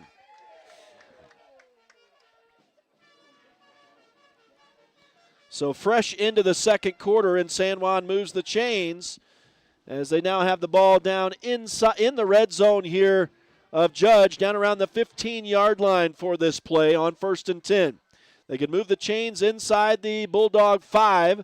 Jagger Neves gets the handoff, goes off right tackle, but there's a Judge player waiting right there for him. Just a short gain of a couple yards, but let me guess, we got another flag. This time it's a face mask on Judge. And the San Juan fans are stunned that a flag was thrown on Judge Memorial here in play. And it's a 5-yard penalty. San Juan will get to replay first down, but now inside the 10 of the Bulldogs. In fact, down around close to the 5. It looks like it's about the 8-yard line. And Jayton Knight fakes the ball in the backfield, takes it himself up a big hole in the middle into the end zone. Touchdown, San Juan. An 8-yard touchdown run for the senior quarterback puts the Broncos up 27-0. And for Jayton Knight, it's his 6th rushing touchdown of the season. And we'll see the PAT now from Trip Palmer. As Jake Ivins will hold, and the snap was in the dirt. Jake Ivins looking for some options. That's probably going to be a hold, but Ivins can't get around the outside. Nobody was able to get open, so the PAT fails. And there is going to be a flag. I actually saw that one that time. That was a hold. We got ourselves a yellow jacket in here. Thank you very much. That was impressive. We got a beekeeper in here apparently. I don't think this penalty will be accepted. It's going to be declined by Judge Memorial on the hold on the what ended up being a 2-point try. That one I actually saw. And so that will result in a kickoff for San Juan, now up 27-0. So 2 failed PATs tonight. And that time it wasn't Trip Palmer's fault as the snap was low.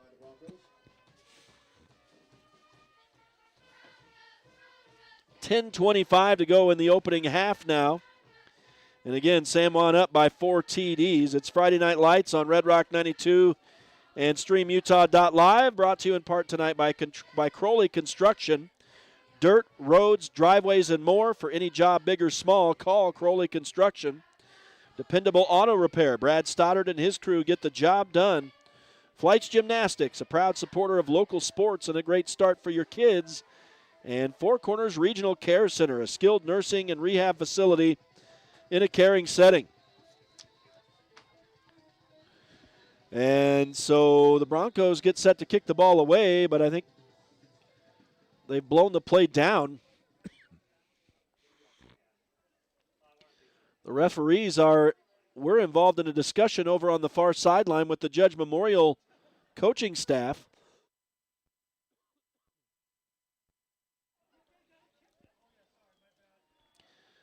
And the ball didn't blow off the tee. I'm not sure what the delay was, but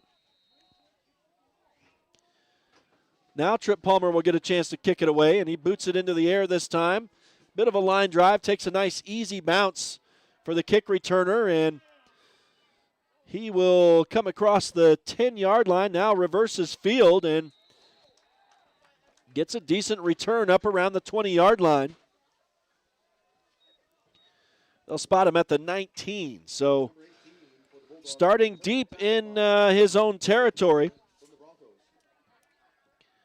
will be Judge Memorial. And actually, they will spot it at the 20. So 1st and 10 for the Bulldogs. 27-0 for San Juan. We're getting an update from Monticello. They are underway now, and the Broncos have it well in hand 30 seconds into the game, up 14-0 up north here tonight as the state playoffs underway across the state of Utah in earnest tonight. Play-in games in the books, first-round games in the books. We're into the quarterfinals here tonight in all classifications, and now the ball not caught, incomplete, thrown a little bit behind the intended receiver that time from Adrian Palmer, intended for Imamura. So another incompletion for Adrian Palmer. He's now just 2 of 6 tonight for 11 yards. And so it'll be 2nd and 10 from the 20 for Judge Memorial. Clock is stopped with 10:11 left in this first half. The Broncos up by 4 touchdowns, 27-0. They need a touchdown and a 2-point try to, a successful 2-point try, I should say, to set up for a running clock to start the third quarter. They haven't made that mark yet, but well on their way, that's for sure. Adrian Palmer had a man who got into the secondary of San Juan, but he's unable to connect with King Long. And so back-to-back incompletions make it a 3rd down and 10 at the 20-yard line for Judge. Just not having any offensive success so far tonight. Their only first down came by way of a penalty. And that's really, I don't think, a surprise the way it's gone here tonight. But it's a big 3rd down again for Judge, and they have simply not been able to break through on this San Juan defense. And Adrian Palmer working with an empty set. He'll roll out to his left. Throws deep and incomplete into the San Juan bench. Sideline, I should say. And that incompletion will make it 4th down and 10. So 3 straight incompletions for Adrian Palmer. And it looks like the Bulldogs will have to punt again. This will be their 5th straight punt tonight. San Juan, meanwhile, has scored 4 straight touchdowns on their 4 possessions. And indeed, Judge is set to punt. High snap, fielded though. And a nice punt this time. And Branton Bethea is going to have a chance to return this on the run. And he goes inside the 30. And down the sideline he goes, all the way inside the 20, down near the 10, before he's finally forced out of bounds. So a good return for Branton Bethea. And the San Juan Bronco offense is going to come out on the field at the 6-yard line with a 1st and goal. So Branton almost returned it to the house, but just misses the punt return. Boy, that's the first punt of the night that has gotten to Branton in the air, and he made him pay that time. And now a throw into the corner of the end zone, and what a catch by who else but Javen Montella as he high points the ball. And again, Jayton Knight threads the needle right over the top of a defender's hand, and it's a 6-yard touchdown pass from Knight to Javen Montella, his first TD catch of the night Jayton Knight's third touchdown pass of the night. And in fact, Javen Montella's first catch of the evening is a 6-yard touchdown. And for Montella, it is, let's see, his 6th touchdown catch of the season. Very appropriate. And they're just going to put Trip Palmer out to attempt a standard PAT, and he sends it right through. And that'll make it 34-0 with 9:43 still to go in the first half. What a pass, as you see the replay on StreamUtah.Live here from Jayton Knight to Javen Montella. And Knight now with 184 yards passing. He is 9 of 10 with that completion. And again, 3 touchdown passes tonight. Has the Broncos up 34-zip. And still 9:43 left in the first half. And the Broncos showing no signs of slowing down against this Judge Memorial squad tonight. Same colors, totally different team. This is not Juab, that's for sure. But the Broncos have scored 5 straight TDs on their 5 possessions and are up 34-0 as Trip Palmer gets set to kick the ball away again with 9:43 to go in the opening quarter. I don't know what's happening up in Monticello, but just over a minute into the game, it's 21-8 up there. And so it's a lot of offense as Judge Memorial having trouble returning this kick here. They had trouble fielding it in the backfield and are only going to get up to the 10-yard line before a group of Broncos makes the tackle down there. And the ref's going to talk it over briefly, but now they're going to whistle the play down. We're going to get a timeout, maybe. No, it's going to be a personal foul on Judge. So that'll be a 5-yard penalty on the half a distance call here, it looks like, or thereabouts. You're not going to be able to mark off 15 yards when the ball's at the 12. Oh, they're going to call it on San Juan.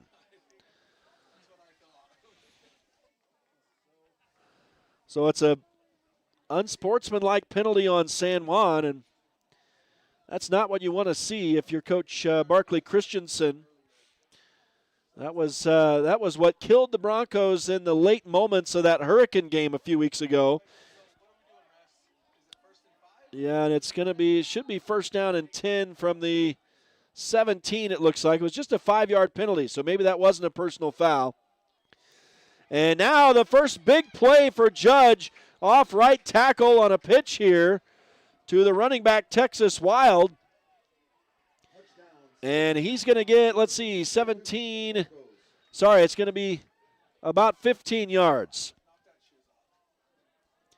15-yard run, and that's the first legitimate first down for Judge Memorial in this ball game. They got one by penalty a little while ago, but that's the first one the offense has actually earned. And now a man in motion. Stops behind the slot back on the left side, and now they'll hand off to Wild again, and he is swashbuckled in the backfield for a loss of a yard. So he rattled off a 15-yard run on that pitch play, but now goes 1 yard in arrears. And J.D. Palmer in to help on that stop for San Juan. It's a second down and 11 now. The ball at the Judge Memorial 32. 8:40 to go in this first half. Clock is running. San Juan up 34-0 in the 2A state quarterfinals. Hard count for Judge, and now they'll look to the sideline for the play. Everybody looking at their wrists now, their little grid that they have taped on their arms. Trips to the left, one man wide to the right for the Bulldogs. And Adrian Palmer will throw to that man over there, and they're going to call a pass interference on Josiah Palmer for San Juan. As he had that back arm around the intended receiver, he did reach out to knock the ball away, but I think they're calling him because he had the arm wrapped around the back of King Long. So that will give the Bulldogs another first down on the pass interference. And we have cooled down nicely here in Blanding tonight. The final home game of the season for the San Juan Broncos.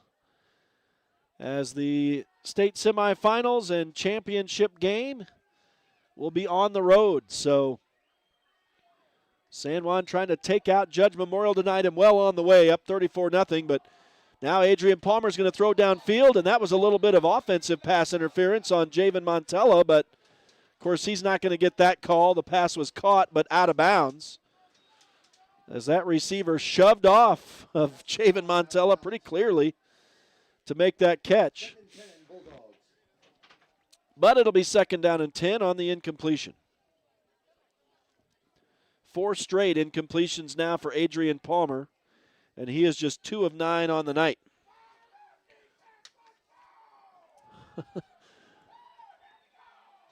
And the ball at the Judge Memorial 47-yard line here, as Adrian Palmer works from the shotgun with 3 receivers to the left. They'll set up a screen on the right side, and it works nicely as Texas Wild makes the catch out of the backfield, and he's close to the first down marker, but looks like he'll come up a yard shy. So a 9-yard catch on the first catch for Texas Wild, so that's a completion. And Adrian Palmer now 3 of 10 on the night for 20 yards. And a huge third down here for Judge Memorial. If they want to have any shot in this thing at all, they obviously can't let San Juan score again, and they need to get on the board here. And this is a big 3rd and 1. This is the first time Judge has been in San Juan territory tonight. They're at the 44-yard line. Broncos looking for a stop on 3rd down, but this may be 4-down territory for the Bulldogs. A flag comes in, no shock, as the Broncos make a nice open field tackle. Cole Duke on the nice stop. But again, there is a flag in the middle of the field. My guess is if it's a hold on Judge. We'll see if the Broncos accept this penalty, because it would be 4th down. That was a loss of yardage. And let's see, I think they have accepted the penalty, so they're going to mark it off here and replay 3rd down. That will push it back across midfield into Bulldog territory and to the 46. So 3rd down and 11 now for the Bulldogs. And now if Judge can somehow pick up a 1st down, the Broncos might regret that decision, but we'll see. And yeah, so Adrian Palmer is out, new QB here. Good eyes up here in the booth. There's a deep throw. Cole Duke, oh, are you kidding me? No, I thought that was an astronomical catch. One-handed, the man sacrificed his life over there. King Long almost made a circus catch, but indeed no good. And so the first pass from number 1, as far as I know, Taki Tonga,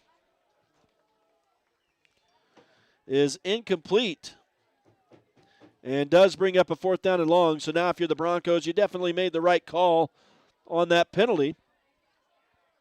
Those of you watching on the video stream can see the replay on that near catch, and now the Bulldogs get a punt away, and they kick it in the air to Brant Bethea again, and flags fly as he returns the ball across midfield and is hit out of bounds on the far sideline, but my guess is this is going to come back into San Juan territory on some sort of illegal block.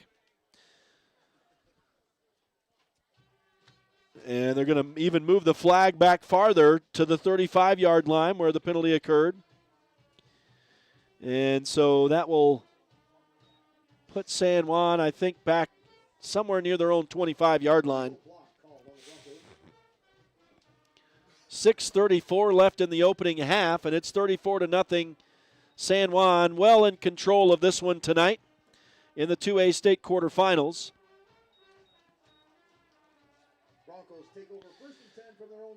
And looks like it is at the 25, as I expected, on the 10-yard penalty. So Jake Knight will work with an empty set in the shotgun. 6 straight punts for Judge Memorial tonight. And Knight will throw to the near side, I think. And the Broncos nearly turned that over. I think they ruled that that was a backward lateral. And so it was a live ball, and it will be a loss of yardage for San Juan, as the Broncos were a little bit lackadaisical in picking that up. And boy, when you don't hear the whistle, you got to pick that ball up. And that was a loss of 3, I guess, on a pitch ultimately. So Jagger Neves will get a negative 3-yard run on that play apparently. And now the Broncos will try again, and a pass over on the far side is just out of the reach of Jake Ivins, incomplete. So very quickly a 3rd down and long for San Juan here on a couple of miscues. And that's just the 2nd incompletion for Jayton Knight tonight.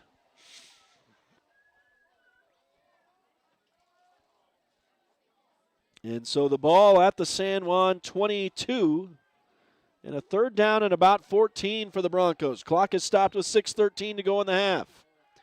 Knight faces a little pressure, so he's going to tuck it up and run. To the sideline he goes, and he takes a big hit over here and flips over his tackler. But he gets across the 35 to move the chains. A very nice 16-yard run for Jayton Knight. Impressive. And he's up to 33 yards rushing on 5 carries.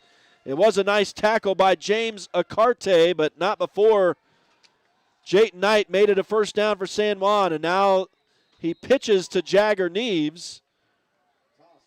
Only going to get about 3 yards on that run around the end. And so it'll be 2nd down for San Juan. Looks like about 7 yards to go. So clock is running under 5.5 now to go as the Broncos work with the no huddle. 2 men to either side. Knight will fake a pitch, keep it himself, and goes ahead for 4, maybe 5 yards. 5 down to the 46-yard line and a 3rd down and 1.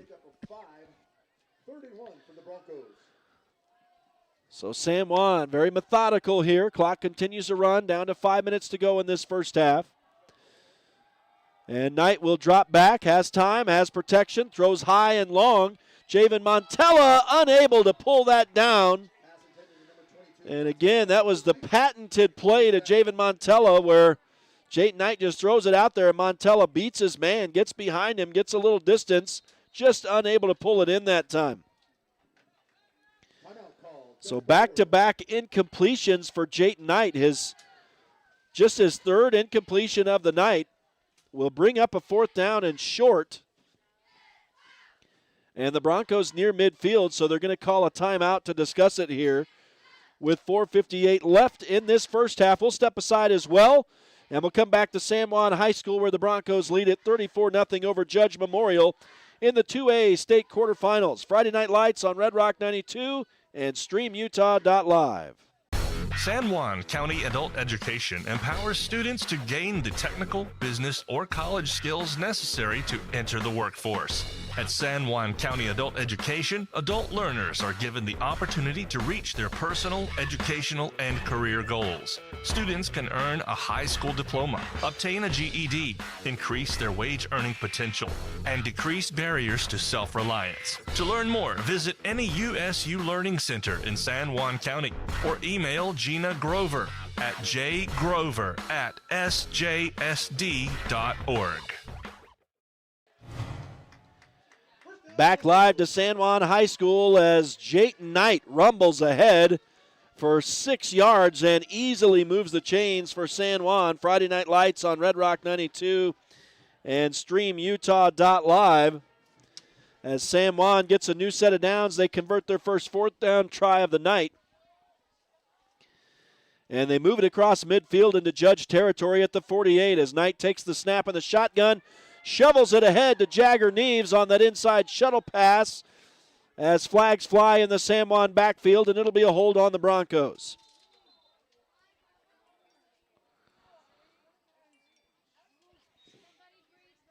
And so that'll move it back 10 yards instead of being basically a 10-yard run for San Juan. Would have been down around the 39, 38. That's where San Juan needed to get to move the chains, but now the task will be a little harder as this ball goes back into Bronco territory, right around the 42-yard line.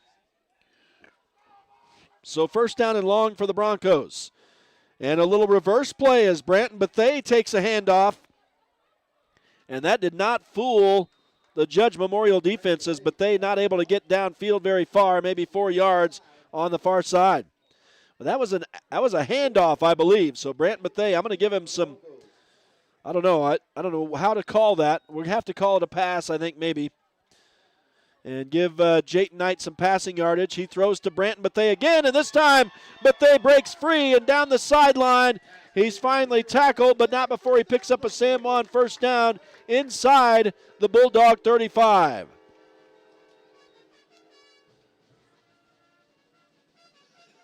And it's an 18-yard pass from Jayton Knight to Branton Bethea. Just his third catch of the night, counting that one that I just marked as a catch. And Jayton Knight will look to throw again. Fakes to the left side, has plenty of time. Now throws deep down the middle. It's caught by Bethea in the end zone. Touchdown, San Juan. What a beautiful play. And somehow they didn't pick up Branton Bethea. He was wide open, and it's 40-0 San Juan. Just under 4 minutes to go in the first half. And I need to see, that play started on the 33-yard line, so it's a 33-yard touchdown pass for Jayton Knight as he completes 3 in a row after 2 straight incompletions. And for Branton Bethea, his first touchdown catch of the night. And the PAT, I guess, was it blocked? Hit the upright, okay. So Trip Palmer not having his best night tonight on his final game in front of the home crowd here. But the Bronco offense is picking him up to the tune of 40-0. But I think Tripp is now officially on attempts 1 of 3. The one that he missed was never placed. It was ended up being a run by Jake Ivins.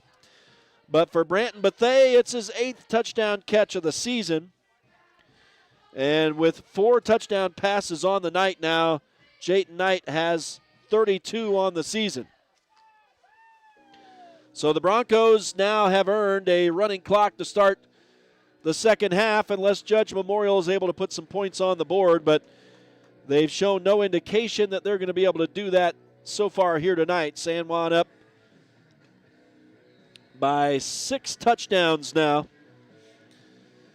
And Trip Palmer kicks the ball away to the Bulldogs. It's caught inside the 15 and a nice little return out to the 30.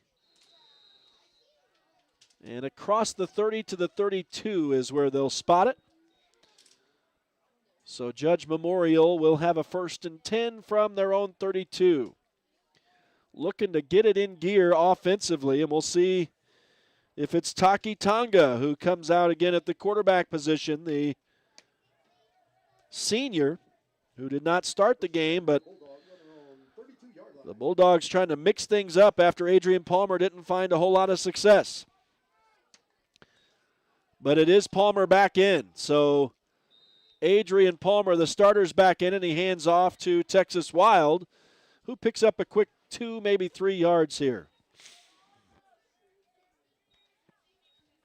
And let's make sure if that was in fact Wild. I think, yes, it was. So we'll give him 3 yards, given the benefit of the doubt. 19 yards on 9 carries for him tonight. San Juan up 40-0. We're nearing the final 3 minutes of the first half. Broncos were up 47-0 on Judge Memorial in their first game at halftime. I'm sorry, maybe it was 47-7 in that first game, I believe. George McNaughton on the stop now as they hand off up the middle again, and maybe a yard on this carry for Texas Wild. 3rd and 7 for the Bulldogs. So it'll be a big 3rd down for Judge. They need to get the ball across the 40 to the 42. And right now they're at the 35. So a 7-yard deficit here for Judge. And a big 3rd down once again. And Palmer is flushed out of the pocket on the run. He's hit as he threw the ball, and the Broncos dove, but J.D. Palmer missing his first interception of the season by a yard right there.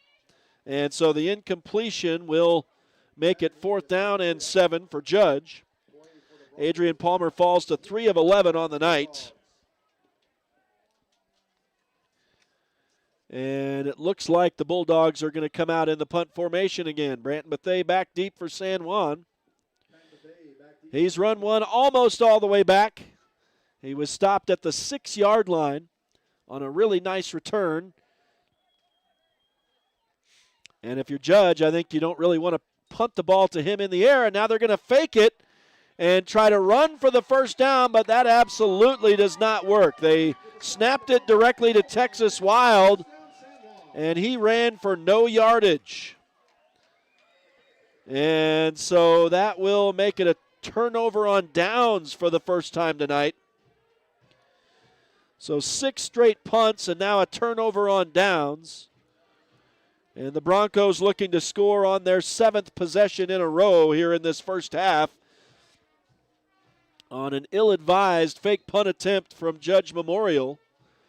And now with 2.5 minutes to go in this first half, the Broncos are well within range of adding some more points here. Jayton Knight on apparently a designed quarterback run, or he thought he saw something, and he'll get a couple yards on a very quick carry. Actually, maybe only about 1 yard on that run for Jayton Knight. And so 2nd down and 9 for the Broncos. And the clock running down under 2 minutes to go in this first half. Knight throws complete to Jake Ivins over the right side. And he's still fighting for yardage and battling his way down near the 20-yard line. What second effort from this kid tonight. I tell you, Jake Ivins has looked impressive right from the start tonight. And some more excellent yardage after the catch here tonight for the senior. As he gets about 12 yards on that catch. But, boy, it's the yardage after the catch tonight for Jake Ivins that has impressed me the most. And now Jayton Knight will hand off. No, he didn't. He faked it. Faked me out and gives it to J.D. Palmer, who's going to get 8 yards over the left side there. On his 4th touch of the night, he does have a rushing touchdown. An 8-yard run for Palmer that time, and a 2nd down and 2 coming. Broncos need to get to the Judge 10, so they're at the 12. And Jayton Knight throws quickly over the top for J.D. Palmer, and that was deflected at the line. Otherwise, Palmer's going into the end zone. But the pass incomplete, just deflected at the line of scrimmage. And so the incompletion makes it 3rd down and 1.5 yards, maybe 2 to go for San Juan here. And the clock stops with 1:19 to go in the first half. The Broncos up 40-0. This time Knight will hand off to Jagger Neves. He breaks to the outside and into the end zone for a 12-yard touchdown run and made it look easy with those big legs. Jagger Neves goes in for his first touchdown of the night. It's a 12-yard run. And his 9th touchdown run of the, I'm marking that in the wrong spot. That would be receiving. It is his 17th rushing touchdown of the season. And the Broncos indeed up 46-0 now. Right where they were in the first matchup between these two teams back on September 13th. And this coming courtesy of the failed fake punt by Judge Memorial, and now the Broncos have scored exactly the same amount of points that they scored on Judge in the first half, with the PAT from Trip Palmer here making it 47-0 with 1:13 left in this first half. So San Juan is well in command of this one. We'll take a break and return for the kickoff. It's Friday Night Lights on Red Rock 92 and StreamUtah.Live. Compared to the vocational schools of the past, today's career and technical education courses span nearly every industry, including health science, business, digital arts, and computer science. CTE students learn valuable, real-world technical skills with a solid academic foundation while exploring career options or pursuing their passions. Did you know San Juan School District offers 19 CTE pathways for secondary students? To learn more, talk to a school counselor or CTE teacher today. Back live to San Juan High School. Friday Night Lights coverage of the 2A state quarterfinals on Red Rock 92 and StreamUtah.Live as Judge Memorial returns San Juan's kick back to the 30. So that's where they'll start this possession. But, boy, the Broncos dominating here in this quarterfinal matchup. 47-0 now, after the touchdown run from Jagger Neves. And San Juan has one touchdown from a lot of different guys tonight. In the rushing game, Jagger Neves, J.D. Palmer, Jayton Knight have all scored. In the receiving game tonight, Jake Ivins, Branton Bethea, Javen Montella, and Trip Palmer have all caught touchdown passes. First down and 10 for Judge Memorial, starting from their own 30 with 1:09 left in the opening half. And it looks like it's Adrian Palmer back in for Judge, and he throws complete, I think. Incomplete. Couple of Judge Memorial players in the same spot there. I think a bit of a miscue on the patterns, and they're talking about it, and that resulted in the incompletion as they ran together. So they defended themselves on that play, and the incompletion makes it 2nd and 10 at the 30-yard line. Clock stops with just over a minute to go in this first half, and San Juan up 47-0. Have this one well in command here tonight. And we're going to very likely see a lot of JV players in the second half, as we've come to be used to in San Juan games this season against 2A opponents. Adrian Palmer airs one out again and just underthrown this time, out ahead of his intended receiver, King Long. And Palmer now 3 of 13 on the night. So obviously a rough night passing for the Judge Memorial Bulldogs, and that makes it 3rd and 10 from the 30. And I tell you, if they have to punt the ball away again and give it to the Broncos with 45 seconds to go or so, that is well within the wheelhouse for the Bronco offense, as we've seen this season, to put even more points on the board. Palmer will drop back and looks to find someone open downfield. Boy, he had a man wide open out of the backfield and instead elects to throw the ball away. He had Texas Wild wide open and just doesn't throw the ball to him. Did not pull the trigger, and the incompletion makes it 4th down. So that comes down to decision-making right there. And there have been a couple times that he has rolled out, Adrian Palmer, and just hasn't found. He's looking downfield and committed to that and doesn't see his check-down receivers who have been open on a couple occasions. So it'll be a punt again for Judge Memorial. And after the fake punt failed last time, this time they actually punted away. And it will roll to a stop at the San Juan 31, so Branton Bethea doesn't get a chance to return it this time. And we'll see if the Broncos elect to try to score another touchdown here with 42 seconds to go in this half, or if they're going to play conservatively and just head into the halftime with the huge lead. First down and 10 from their own 31. San Juan starting. And they line up in the regular offense. Jayton Knight fakes the handoff in the backfield, rolls to the short side of the field, and steps out of bounds over there, but flags are in the backfield. And this will be a hold on San Juan. So instead of starting from their own 31, it'll be back to the 21 and a first down and 20. Now with 36 seconds to go in the first half. San Juan up 47-0. So barring some sort of a massive miracle, the Broncos well in control of this one. We're going to have a running clock in the second half, so it would really take something special from Judge Memorial. Jayton Knight throws complete to Branton Bethea, and he is hammered over here by a couple of Judge Memorial defenders back at the 20, so a loss of 1 on this catch. And it'll be second down and 21 now as Jayton Knight, that time they threw into the flats. I'm not a big fan of a flat pass, and now this time Javen Montella looks ahead trying to get yardage before he secures a catch, so he drops the ball, and that'll be an incompletion and makes it third down and 21. And they need to get out across the 40 to move the chains, but now down to just 12 seconds to go.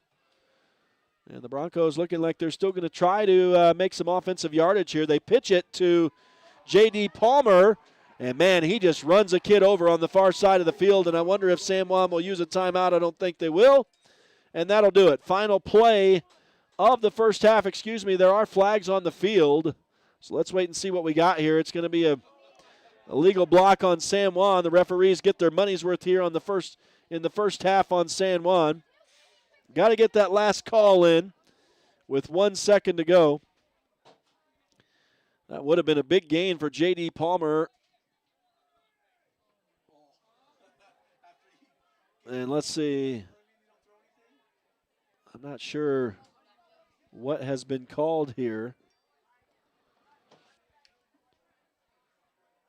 Let's see. They're going to mark it off from way down where J.D. Palmer went down. So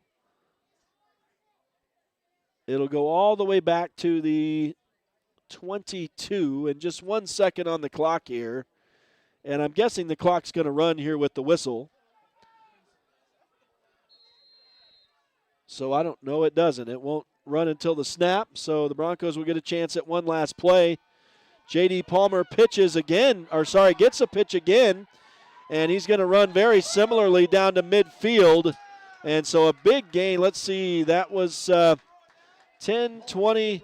That's about a 30-yard run for J.D. Palmer, so that's going to make the stats look a little bit better for J.D. Palmer. And that'll be the way the half ends. 47-0 for San Juan on top of Judge Memorial as we head into halftime. And we'll take a break. We'll come back out with some first half stats. Stay with us. It is Friday Night Lights on Red Rock 92 and StreamUtah.Live. Lee Collision Repair and Restoration is the place for top quality auto body and glass service in the Blanding area. They're now open and operating at their location on North Grayson Parkway. Stop by or give Jackson a call today at 435-485-0069. Lee Collision Repair and Restoration is a proud sponsor of local high school sports. The San Juan Credit Union, providing exceptional financial products in southeastern Utah for over 60 years, is proud to support our local high schools. With branches in Blanding, Monticello, and Bluff, along with an ATM in Montezuma Creek, access to those products is easier than ever. The San Juan Credit Union offers checking and saving accounts, bill pay, a wide array of loans, and much more, all on a full-service website and mobile app. Plus, they're federally insured by the National Credit Union Association.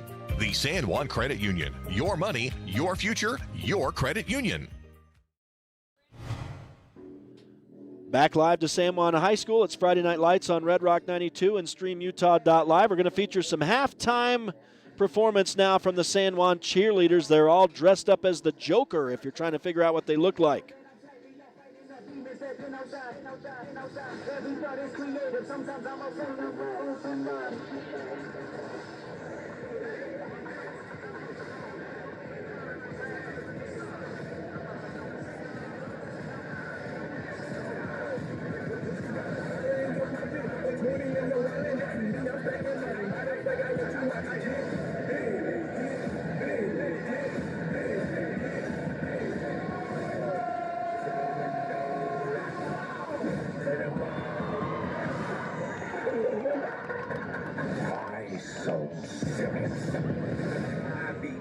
all night, man, I be on it. Straight up, pimp, if you want me, you can hold me in the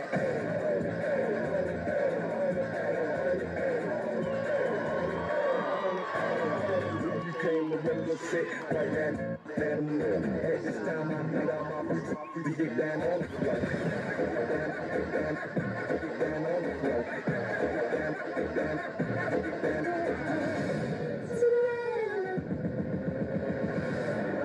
Calling up keys, serving up keys. Stay up. Cash out. I ain't heard of that. I ain't the beach in the floor of that. Got a garbage bag. I'm looking like where he at. Stay up.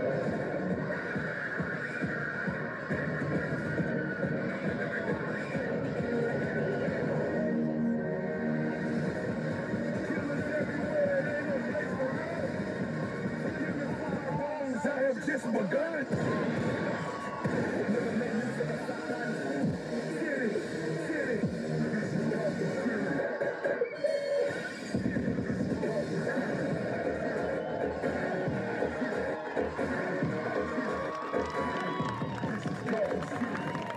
Let's hear it for your San Juan cheerleaders.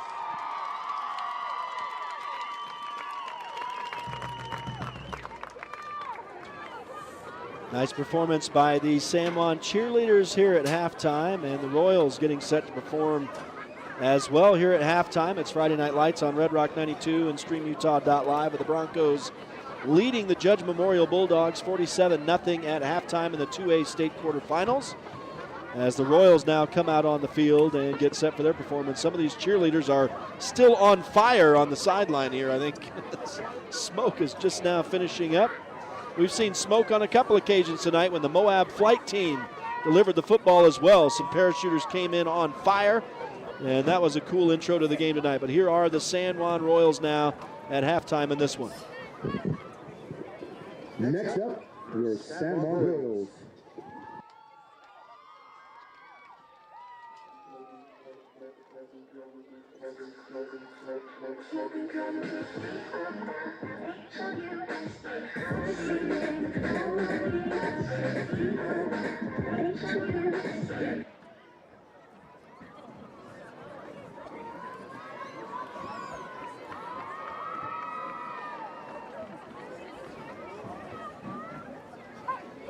I think they're had a bit of a miscue on the music there, so we'll still await the performance from the San Juan Royals here tonight.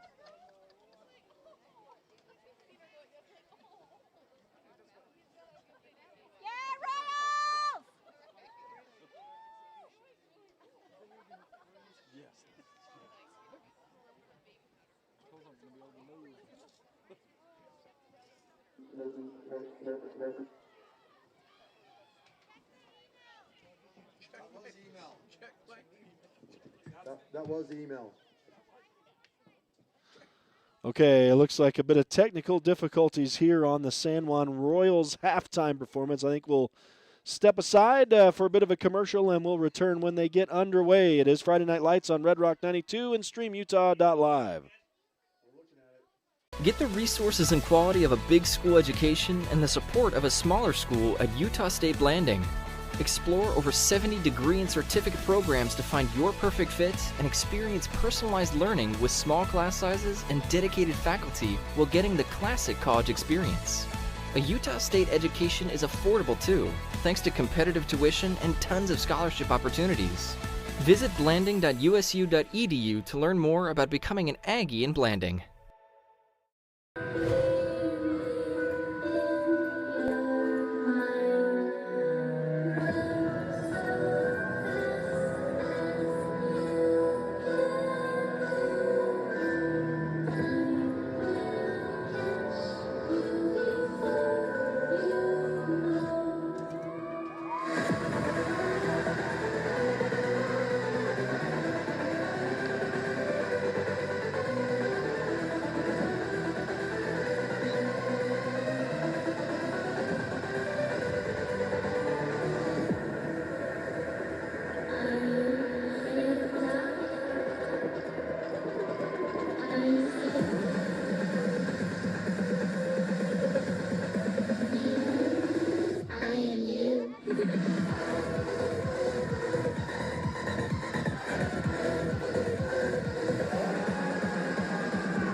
All right, a nice performance from the San Juan Royals and the cheerleaders here tonight at halftime. It is Friday Night Lights on Red Rock 92 and StreamUtah.Live. And a 47-0 lead for the San Juan Broncos over the Judge Memorial Bulldogs here in the 2A state quarterfinals. And we've got some first half stats, and I'm just going to stick with San Juan tonight. Not a whole lot of offense at all for Judge Memorial. The San Juan defense doing an outstanding job against the Bulldogs. I think it's about 40 yards of total offense, so an even more dominating performance than what they had against Judge Memorial back on September 13th right here on this field. But for Jayton Knight, 14 of 19 in that first half for 250 yards passing and 4 touchdowns. And the men he connected with, Branton Bethay, let's start with Jake Ivins. Just an excellent night for him tonight. definitely vying for player of the game here tonight. 120 yards for him, and on 5 catches. And it's just the yardage after catch for him. He's just been so strong after catching the football. He has one of the touchdowns, a 56-yarder back in the first quarter, the first touchdown of the night. For Branton Bethea, also an excellent game tonight. 5 catches as well, 68 yards, and 1 TD for him. 34-yard touchdown catch for Trip Palmer back in the first quarter. Owen Adams got all his yardage in the first quarter as well, 2 catches and 22 yards. Javen Montella has 1 catch, a 6-yard touchdown catch. In the running game tonight, it is J.D. Palmer on that last play of the first half, leading the way with 50 yards on 5 runs and a 4-yard touchdown run in the first quarter. Jagger Neves, 49 yards rushing on 9 carries and a 12-yard touchdown run. And Jayton Knight, the quarterback, 45 yards on 8 carries and an 8-yard touchdown run. So all 3 of those players have run the ball into the end zone tonight. So again, a 47-0 lead for the San Juan Broncos. We're at halftime here tonight in the 2A state quarterfinals. We'll take a break and we'll come back with some scores. We got a lot of state tournament action going on around the area. Stay with us. It's Friday Night Lights on Red Rock 92 and StreamUtah.Live. Looking for a new insurance provider? Call Jeff Nielsen at San Juan Insurance in Blanding. For more than a quarter century, Jeff has offered a full range of insurance products: auto, home, life, health, and more. Give him a call today, 435-678-3223, or pay him a visit at 60 North Main Street in Blanding. San Juan Insurance, over 25 years of experience and just getting started. Let's talk cancer. Monticello, Utah. If you lived, worked, or attended school in Monticello, Utah from 1941 to 2002 for at least 3 years, you might have a higher cancer risk from uranium tailing exposure. Apply to get a free cancer screening today. One screening could bring peace of mind to you, your friends, and family members, help spread the word, and save a life. Screenings are available for a limited time through San Juan Public Health. Call today, 435-587-3838, or visit sanjuanpublichealth.org to apply. Blue Mountain Foods is Monticello's hometown grocer and a proud supporter of our schools and sports teams. Blue Mountain Foods offers a full-service meat department, fresh deli, bakery, curbside pickup, and more. Check bluemtnfoods.com for weekly specials and online shopping. Blue Mountain Foods is open from 7 a.m. to 9 p.m. Monday through Saturday at 64 West Center Street. Blue Mountain Foods, Monticello's hometown grocer. San Juan Building Supply has offered a full range of building supplies to San Juan County for more than 32 years. From the start of your project to the finish, San Juan Building Supply has high-quality products for all your needs, and they can deliver. Drop by 1050 South Main Street in Blanding, call 678-2000, or visit sjbs.com. San Juan Building Supply, a proud sponsor of our local teams.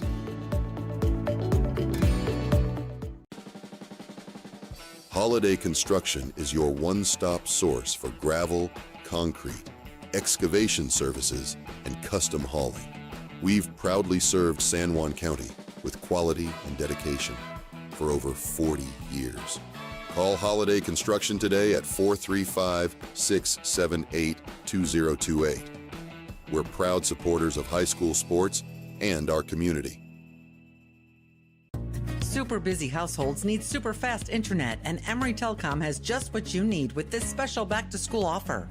Right now, new customers get their first 4 months of Emory Telecom eFiber internet free. No term contracts, free installation, and equipment. Give us a call right now, 270-4021 in San Juan County, 259-8521 in Moab, or visit emorytelecom.com. Emory Telecom, Southeastern Utah's strongest, fastest internet connection.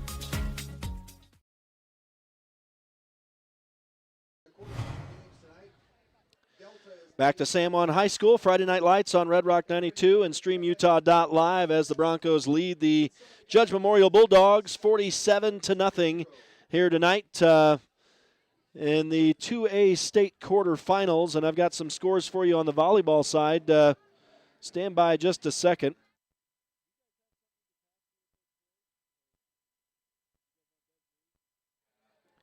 Just kind of going to look. There's no updates on Max Prep, so I'm going to try to get some here from Des News, it looks like. And, of course, we're interested in the Delta South Summit game because that's who San Juan would play next week. And Delta right now leading in that one 7-3. And that's not showing a time. It just says that it's live, I guess. Let's see. Emory leads American Leadership 35-7.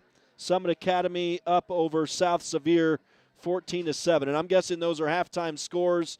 So that's a look at the 2A scores. I don't know if I can see if I can find some 8-man updates here.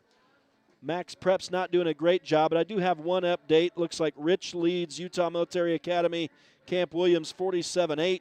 So, excuse me, it was Monticello taking on Utah Military Academy Hill Field. I think I mentioned the wrong team there. And at our last update there, I think Monticello was up 21-8 in that. We haven't received any other updates since. Monticello was leading 21-8 very early in that game. So those are some of the football scores that we're paying attention to. But again, we've got 2A and 1A volleyball state tournaments going on in Richfield this weekend as well, and these seasons will all be decided tomorrow. Everything will come to an end on the volleyball side tomorrow.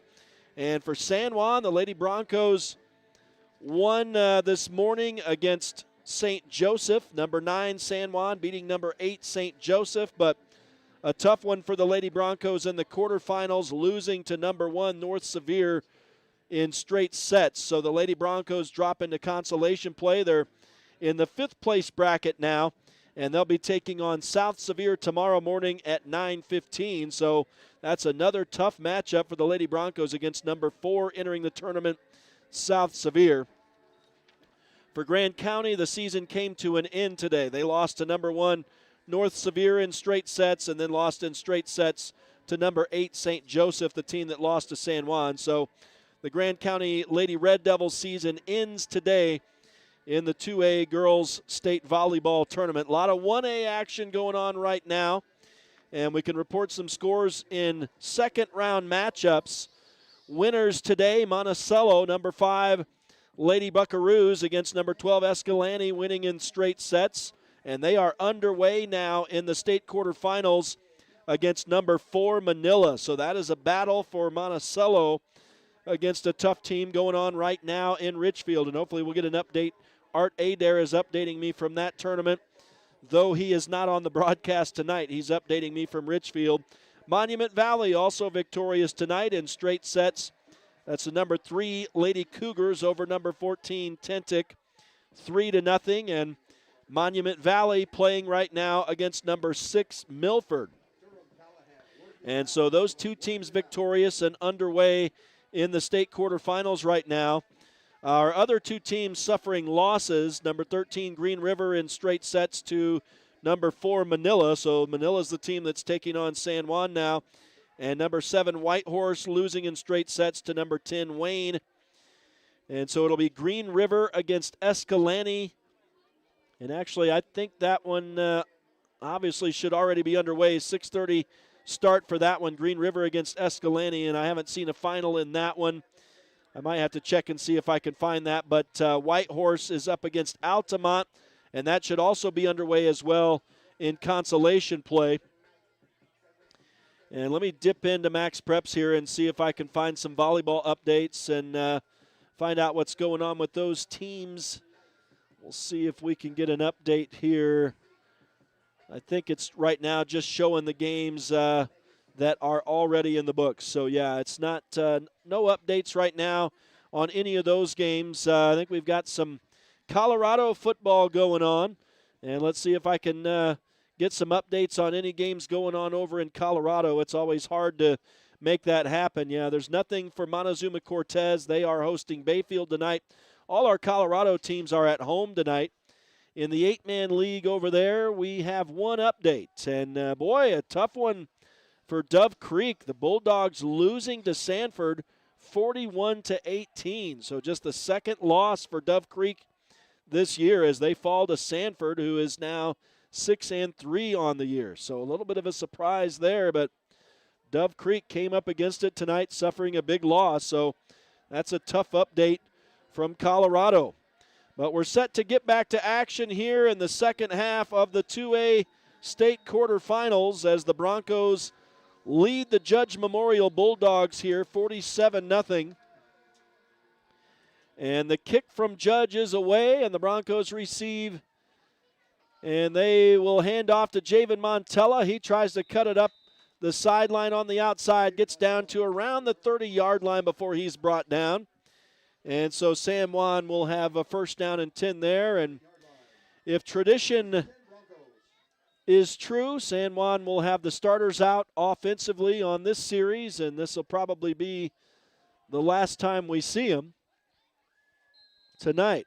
Let's see, it is Jayton Knight bringing the crew out onto the field. So clock is going to run here in this second half with the Broncos up by 47. And Jayton Knight working from the shotgun with two men in the backfield. A little bit of a wishbone look here, or pro set. And he hands to Jagger Neves, who spins his way down near the 35-yard line, picks up 4 on the run. And so that's the way the second half starts for the Broncos. 4-yard run from Jagger Neves, and now they'll go right back to the ground and right back. This time to J.D. Palmer, and he gets very close to the sticks here as he'll pick up about 6 yards. I think they're going to call it 5, and he'll be a yard shy. So the two running backs trade touches, and it's third down and maybe an inch here. As Knight will throw, and it's tipped into the air and incomplete, intended for Jake Ivins on the near side, and that will suddenly bring up a fourth down. So the Broncos starting offense now needing just an inch or two to get a first down here. We'll see what they draw up. They'll go right back to the ground and get it the easy way with Jagger Neves as he just comes right through. The San Juan front group is doing their job opening the holes, and that's another 4-yard run for Neves. And so let's see, 53 yards for him and now 57 with that run. So 57 yards on 11 carries as Jayton Knight will throw on the run, and Jagger Neves is hit immediately after he makes the catch, and that will lose about 3 yards. I have that as Jagger's first catch of the night. And I could have made an error on that. Again, my stats are always unofficial. So it's a completed pass, but for negative yardage. And now Jayton Knight will look to go to the air again. Has a lot of protection, but now the pocket closes in on him. He's got a scramble. Throws on the run, complete to Javen Montella. Down around the Judge Memorial 40. They're not going to give him forward progress. They mark him where he was tackled instead of where he caught the ball. That should be an additional 2 yards, but it's spotted incorrectly. And it looks like it was about a 15-yard catch for Javen Montella. First down and 10 for San Juan into Judge territory again as J.D. Palmer gets the handoff and rumbles straight ahead for 6 yards. So he's up to 61 on 7 runs now. And it's a second down and 4 for San Juan. As Jayton Knight will hand off once again. As they're kind of keeping it on the ground here. And J.D. Palmer rumbles ahead for another 10 yards and a Bronco first down. So San Juan keeping it simple here to start out this second half. Keeping it on the ground and moving the chains inside the 30 of Judge Memorial now. We are we are 3 minutes, almost 3.5 minutes into this third quarter. Looks like Judge Memorial is going to call a timeout. Comes with 8:36 to go in the third quarter. So again, just underway in the second half under a running clock situation. And so it'll be pretty quick second half as we've gotten used to here for San Juan. I want to give a shout out to my boys back home listening to and watching this game, Alan and James. Love you boys, and glad you're listening and watching tonight. They get to make the trip with me on these next 2 weeks as the Broncos will try for their 4th straight state championship. The family's going to come with me, so hi to my wife Abby back home as well tonight.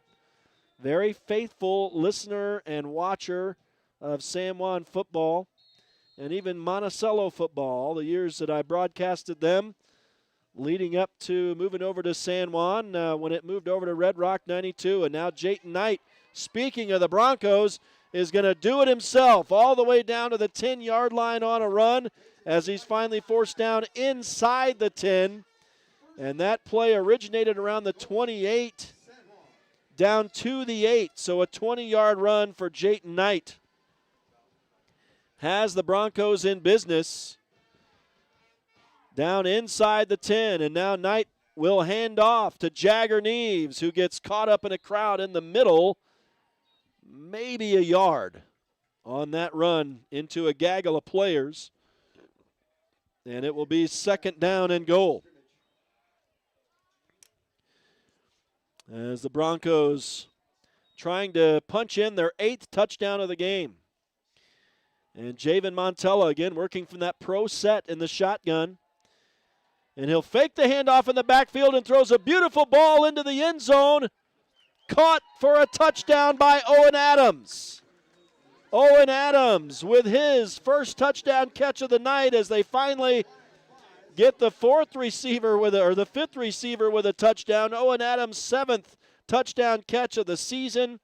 A 7-yarder from Jayton Knight, and it's his 5th touchdown pass tonight as Owen Adams gets in on the action. And I guess, let's see. Was there a flag down on the field? They're going to call something on San Juan, maybe excessive celebration. So will that wave off the touchdown, or are we going to get to see another Trip Palmer field goal here? It looks like they're still going to set up for the PAT. Okay, so the penalty will be assessed on the kickoff, apparently. So the PAT will remain standard here. I was looking forward to a Trip Palmer field goal. He hit a 25-yarder earlier this season that was only worth 1 point. And that one he put right through the uprights, no problem. That makes it 54-0. So the 7-yard touchdown pass from Jayton Knight to Owen Adams. And the Broncos are up now 54-0 in this one. Well in command, and that's probably the last we're going to see of the starters tonight. 5 touchdown passes tonight for Jayton Knight. Gives him 33 on the season. And San Juan up 54-0 as they get set to kick this ball away to Judge Memorial. And having it well in hand here tonight. It's never really been in question. Friday Night Lights on Red Rock 92 and StreamUtah.Live. Brought to you in part by Jones & DeMille Engineering, shaping the quality of life in the Intermountain West. Also, Napa Motor Parts. Get everything you need in Blanding and Monticello. Pick a Stitch Embroidery and Apparel, offering a wide variety of quality customized products. Primary Residential Mortgage. With 30 years of know-how, they'll structure the best deal for you. And San Juan Pharmacy, serving San Juan County and supporting local teams for decades.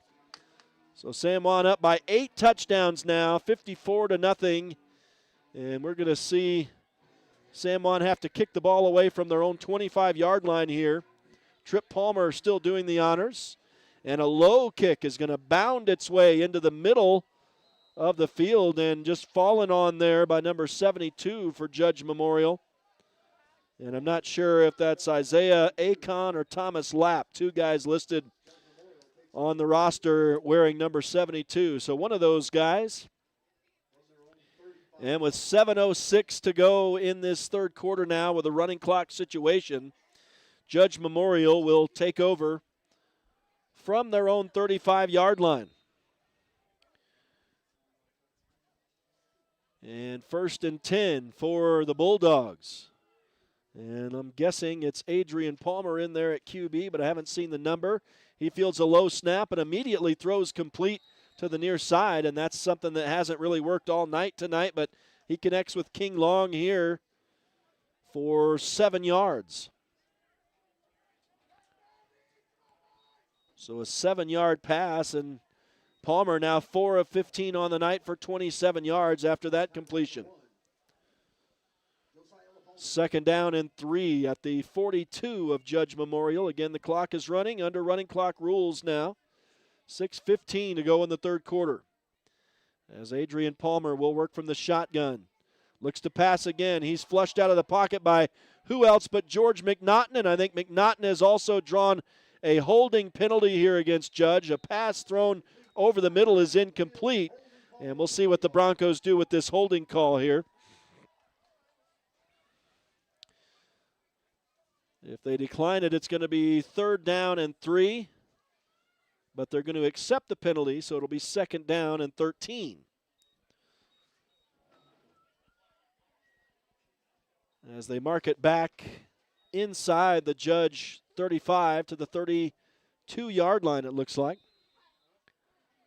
And they need to get out to the 45. So replaying second down now, and precious seconds ticking off the clock if you're Judge Memorial with this running clock rules. Another nice job fielding a tough snap. And again, George McNaughton beats his man. I think he was held again, but this time it's not going to be called. Instead, it'll be a pass interference in the San Juan secondary as trying to get to the ball, but having to climb over the receiver who had fallen down.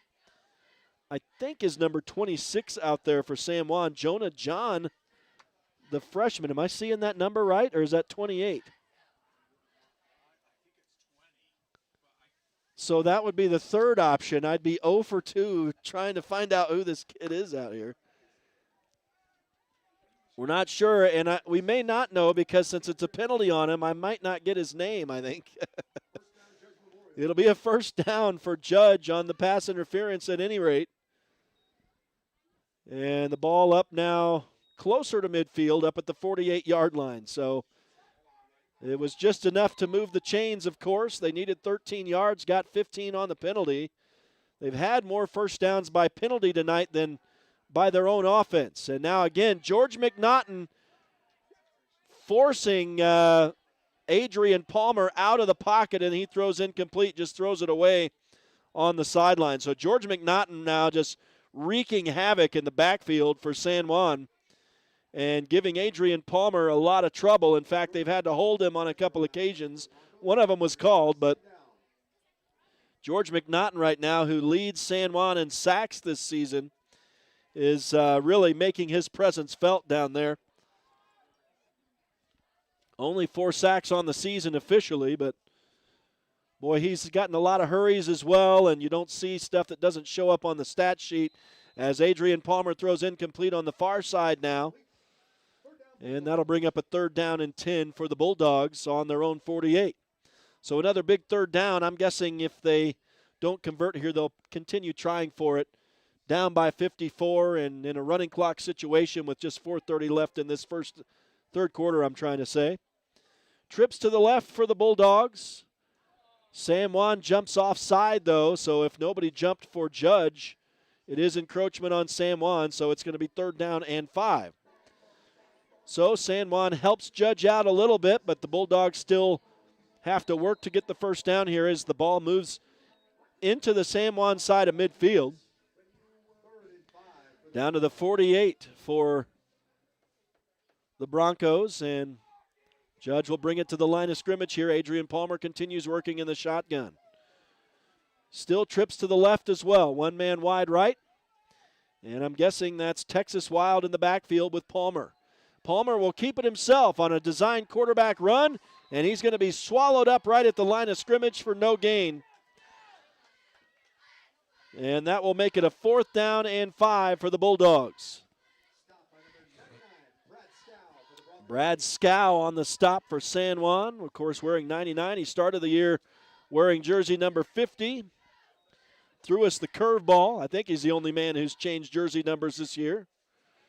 And a big fourth down. It actually looks like Judge is going to punt the ball away here. And they've really got nothing to lose at this point. They did a fake punt when they were deeper in their own territory in the first half, but here they elect to punt it away. And the Broncos are going to let it roll down to a stop, and they'll take over inside their own 30, looks like about the 25-yard line. And I'm guessing we're going to see the underclassmen coming in now. And, yes, I can see a whole new lineup of personnel coming in. It's going to be tough for me to, without Art Adair here to help me out, it's tough to know who all's doing it, but I'll see what we got. I'm guessing we're going to see Bo Yeomans in it. That might be Jagger Neves in it, quarterback. I'm having a hard time seeing without binoculars as well. And it's Bo, I guess. Bo Yeomans in there, and he throws complete to the near side. And I think it's number 13 on the catch for the Broncos, Corbin Middleton. And he gets about 7 yards across the 20-yard line. I guess I was wrong. They were starting at the 15, not the 25, excuse me. Unless there was some sort of a penalty that I missed. But at any rate, it's 2nd down and 3 now for the Broncos. And the clock is running down under 2:40 now to go in this third quarter. San Juan up 54-0. I thought I saw some movement on the line as Yeomans throws incomplete to the far side. Intended, I think, for number 21 over there, Randall Black. And so 3rd down and 3 for the Broncos at their own 21.5-yard line.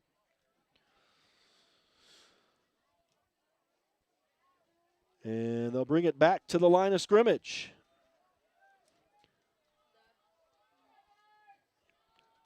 As Yeomans, flags fly in the middle of the field as they hand it off to Taryn Bayless.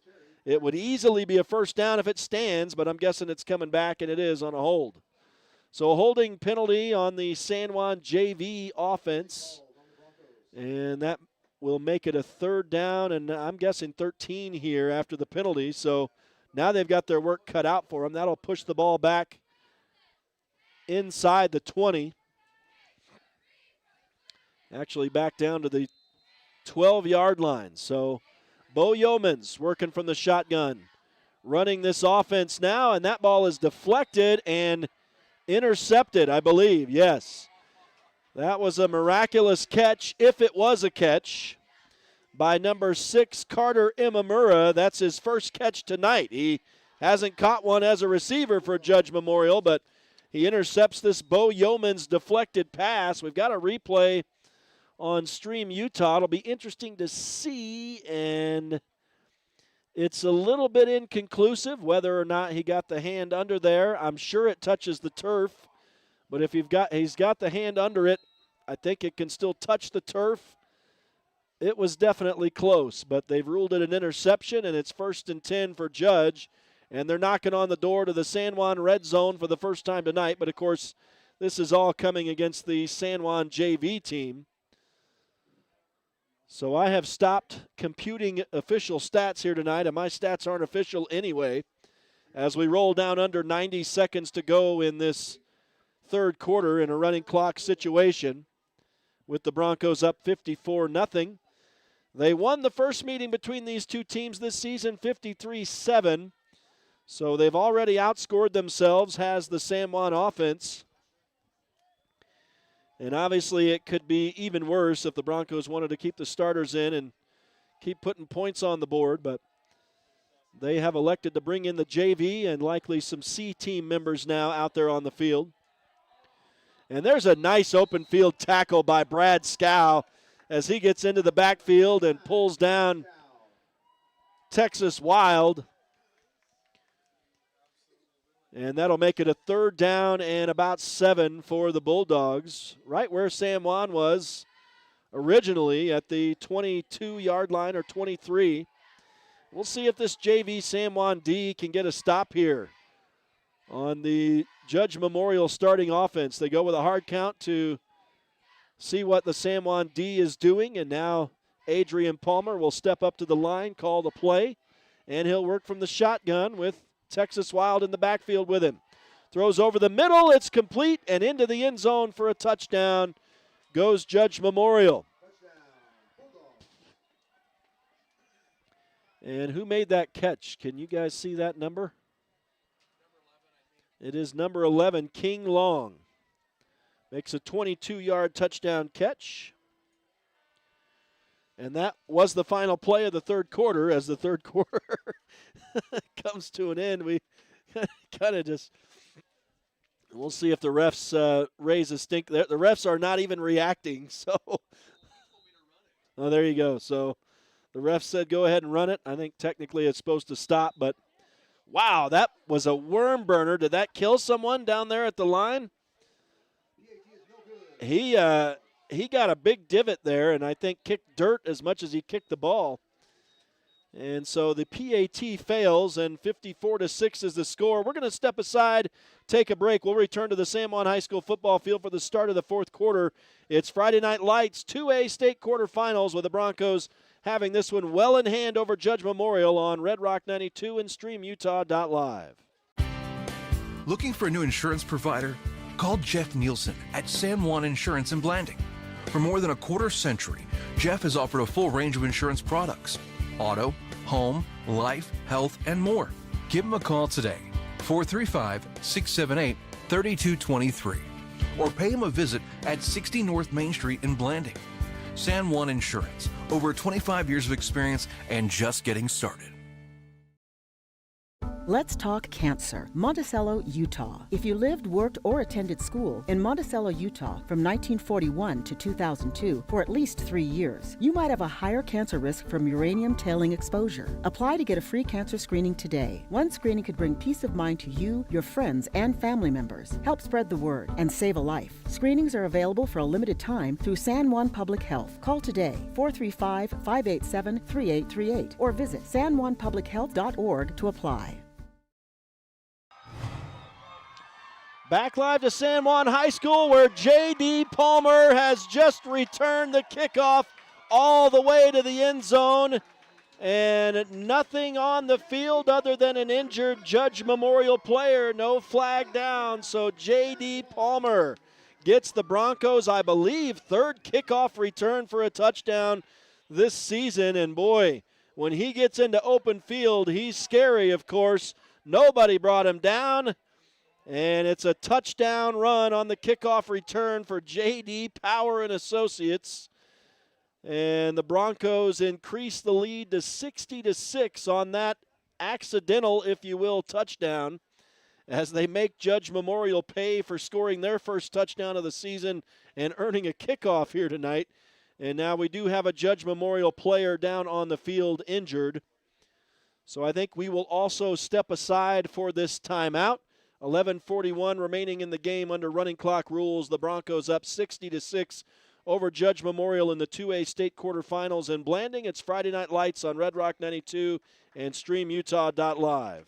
Let's talk cancer. Monticello, Utah. If you lived, worked, or attended school in Monticello, Utah. Blue Mountain Foods is Monticello's hometown grocer and a proud supporter of our schools and sports teams. Blue Mountain Foods offers a full-service meat department, fresh deli, bakery, curbside pickup, and more. Check bluemtnfoods.com for weekly specials and online shopping. Blue Mountain Foods is open from 7 a.m. to 9 p.m. Monday through Saturday at 64 West Center Street. Blue Mountain Foods, Monticello's hometown grocer.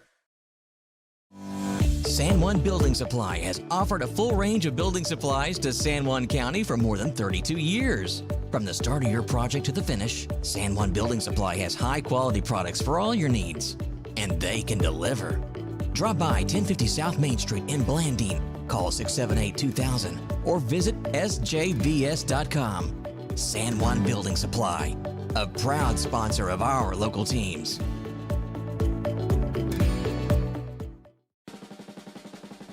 Holiday Construction is your one-stop source for gravel, concrete, excavation services, and custom hauling. We've proudly served San Juan County with quality and dedication for over 40 years. Call Holiday Construction today at 435-678-2028. We're proud supporters of high school sports and our community.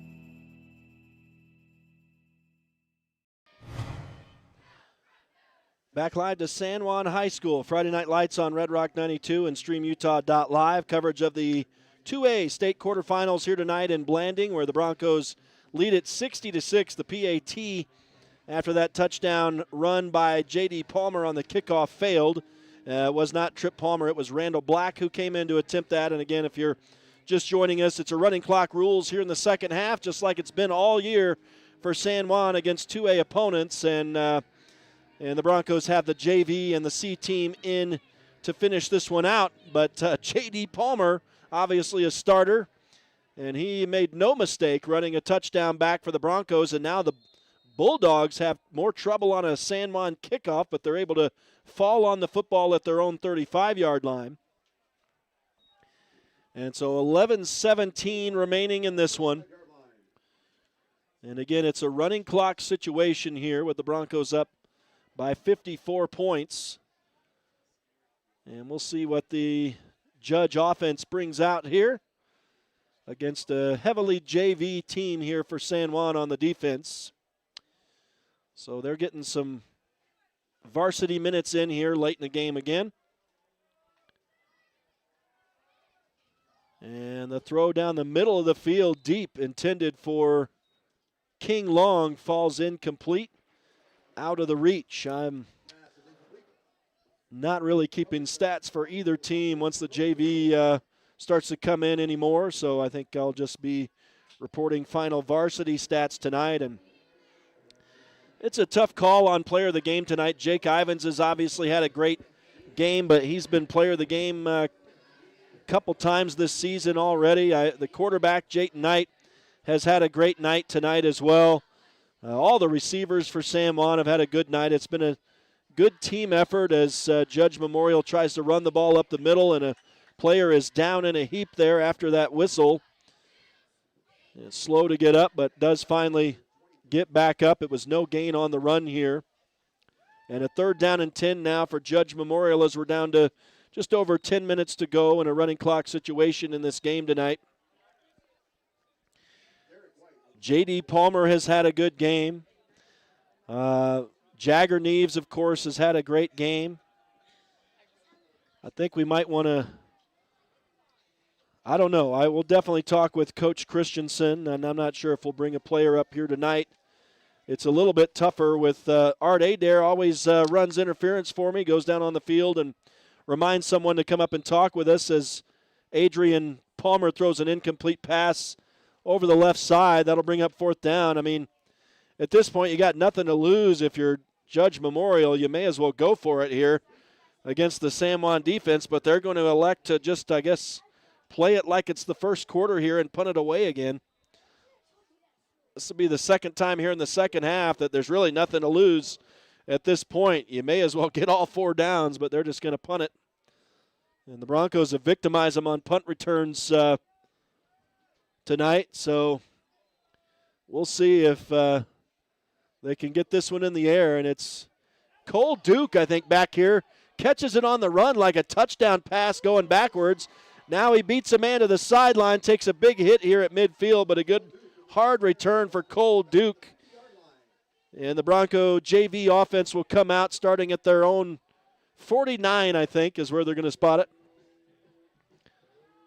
So Bo Yeomans will come out again for San Juan. Taryn Bayless in at running back. Wide receivers include Corbin Middleton. And let's see who all else once they spread out. Trying to see some of the guys. Art's so good at seeing guys on the line as well. I'm not doing a real good job there. Looks like Cole Duke is one of the receivers over here on the near side. Yeomans will hand off, and boy, that looked awkward on the crossover there for Bayless. It'll be good to see him get up. That looked really strange on the ankles as he kind of tripped himself trying to get through the line there, but I'm going to say he lost a yard on that semi-run there.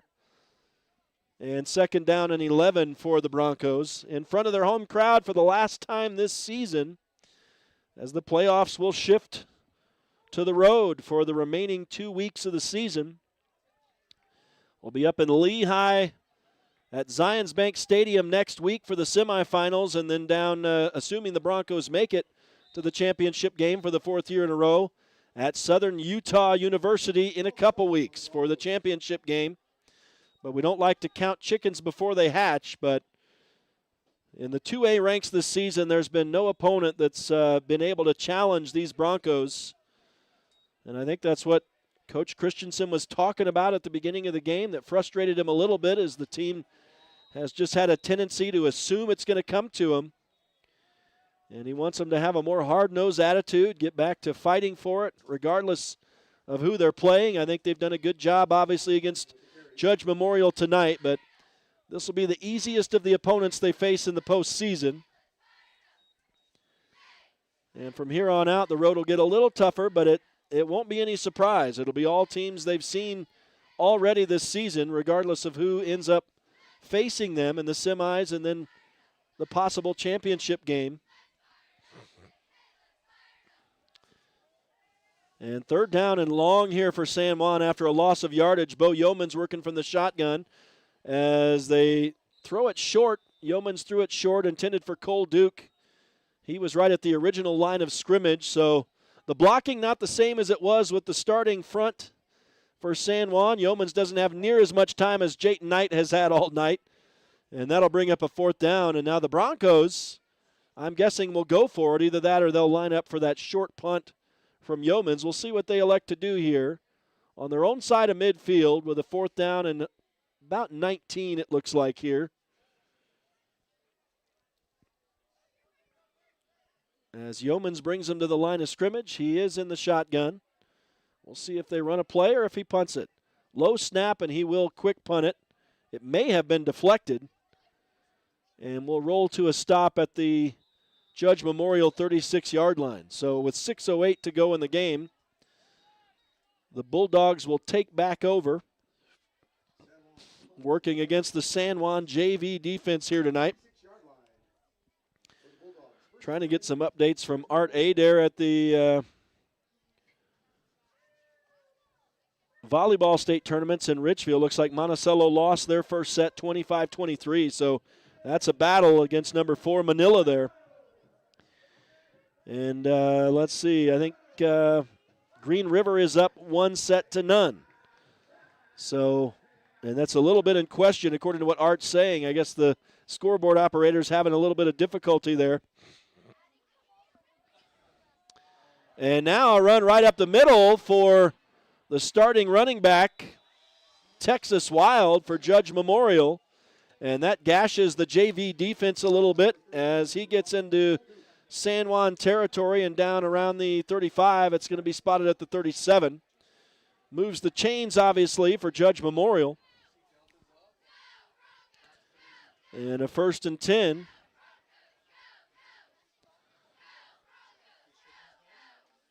And let's see.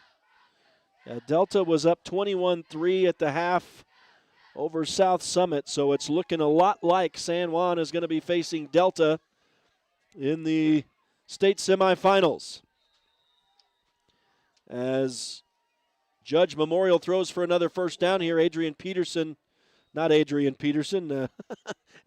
Palmer.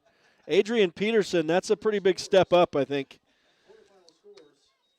Throws complete for a 12-yard gain and a first down to number 10, Ben Butler. And so they're down inside the San Juan 35 now, ball at the 34. Starting to run out of time, 4:20 left in this game now. And again, running clock rules with San Juan up 60-6. Adrian Palmer surveys the scene. Slowly developing, he throws into a crowd, several Broncos there, only 2 Judge receivers, the pass incomplete. But again, that doesn't stop the clock. As we're down now to 3:50 to go in this ball game.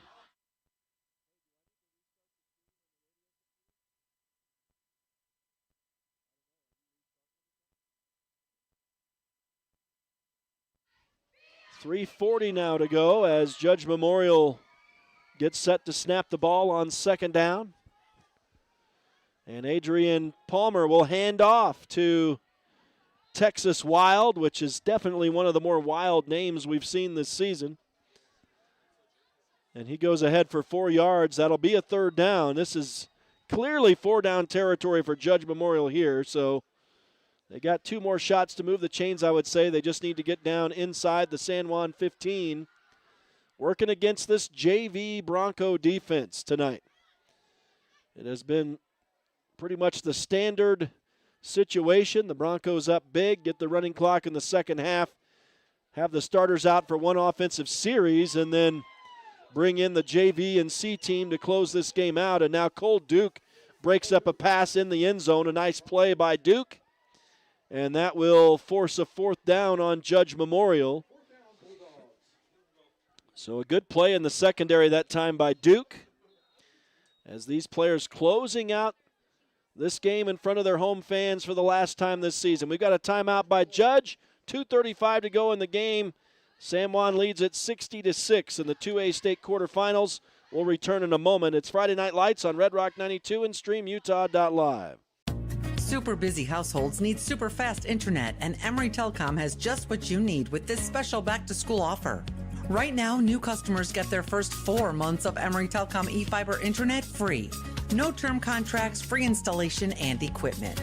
Give us a call right now, 270-4021 in San Juan County, 259-8521 in Moab, or visit EmoryTelecom.com. Emory Telecom, Southeastern Utah's strongest, fastest internet connection. Back live to San Juan High School, Friday Night Lights on Red Rock 92 and StreamUtah.Live. It's a fourth down for Judge Memorial here as Adrian Palmer throws left side, has a man in the end zone. It's caught. King Long again for his second touchdown catch of the night. Again, both of these coming against the San Juan JV defense, and that makes it 60-12 with 2:26 to go in the ball game, and this time the clock will stop. Otherwise, I think the game would probably end.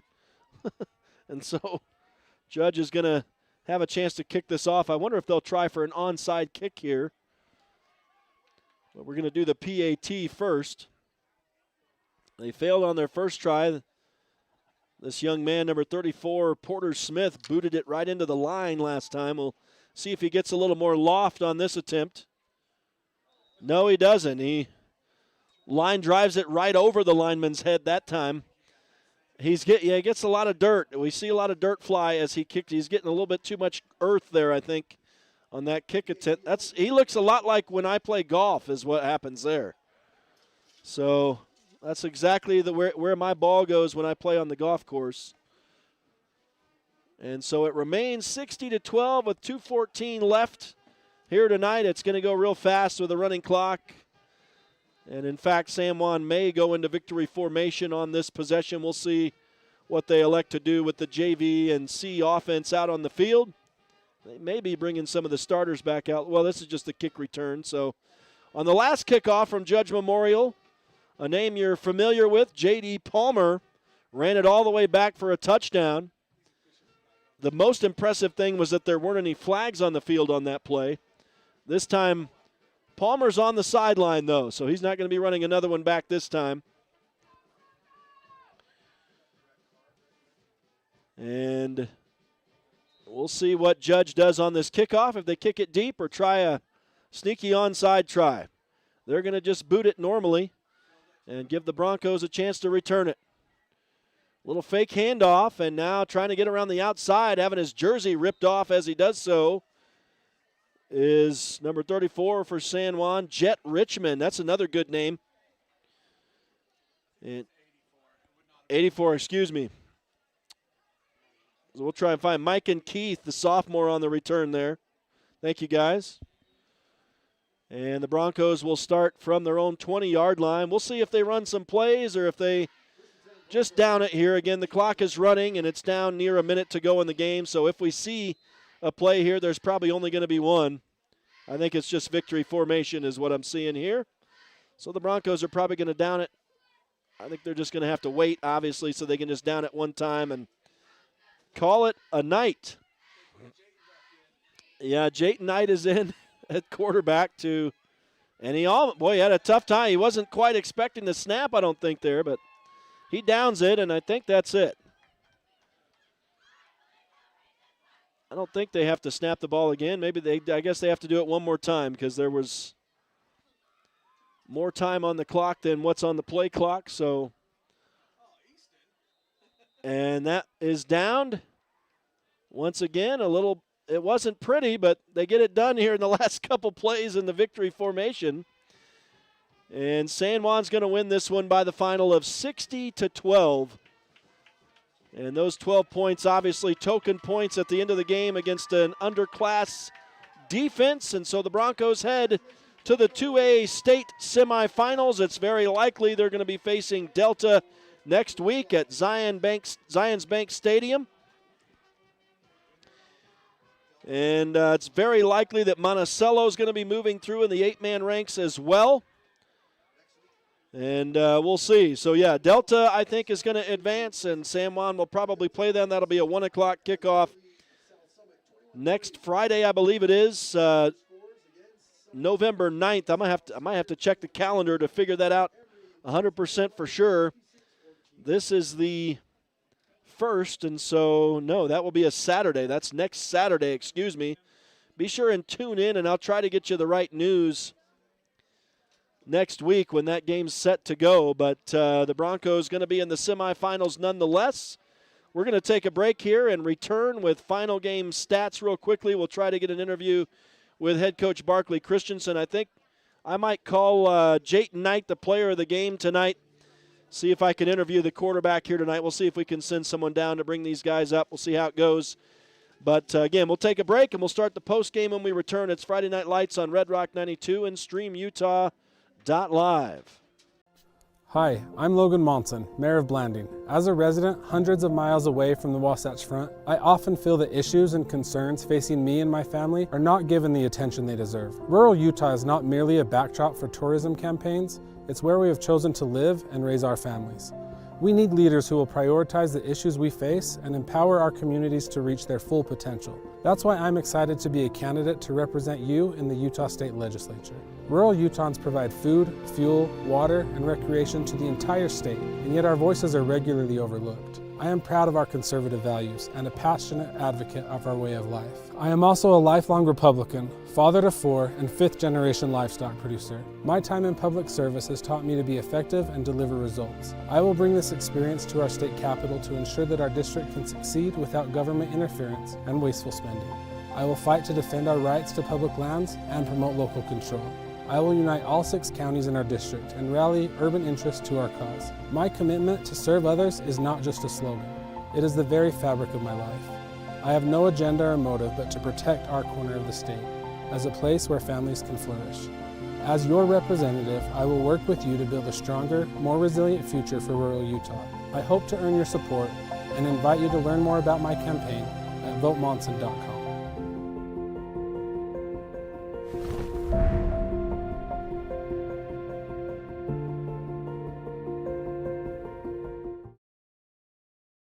Hi everyone, I'm Lieutenant John Young with the San Juan County Sheriff's Office. Our job is to protect and serve those who live in this great county we call home. Youth are a very important part of our communities. It is normal for children to become more independent and mature as they get older, but parental involvement drops by half between the 6th and 12th grade when our kids need us the most. To help stay involved and connected with your children, just ask the 5 W's. Where are you going? What are you doing? Who will you be with? When will you be home? And will there be drugs or alcohol? It's not being nosy, it's being a good parent. So come on, San Juan County, let's do this.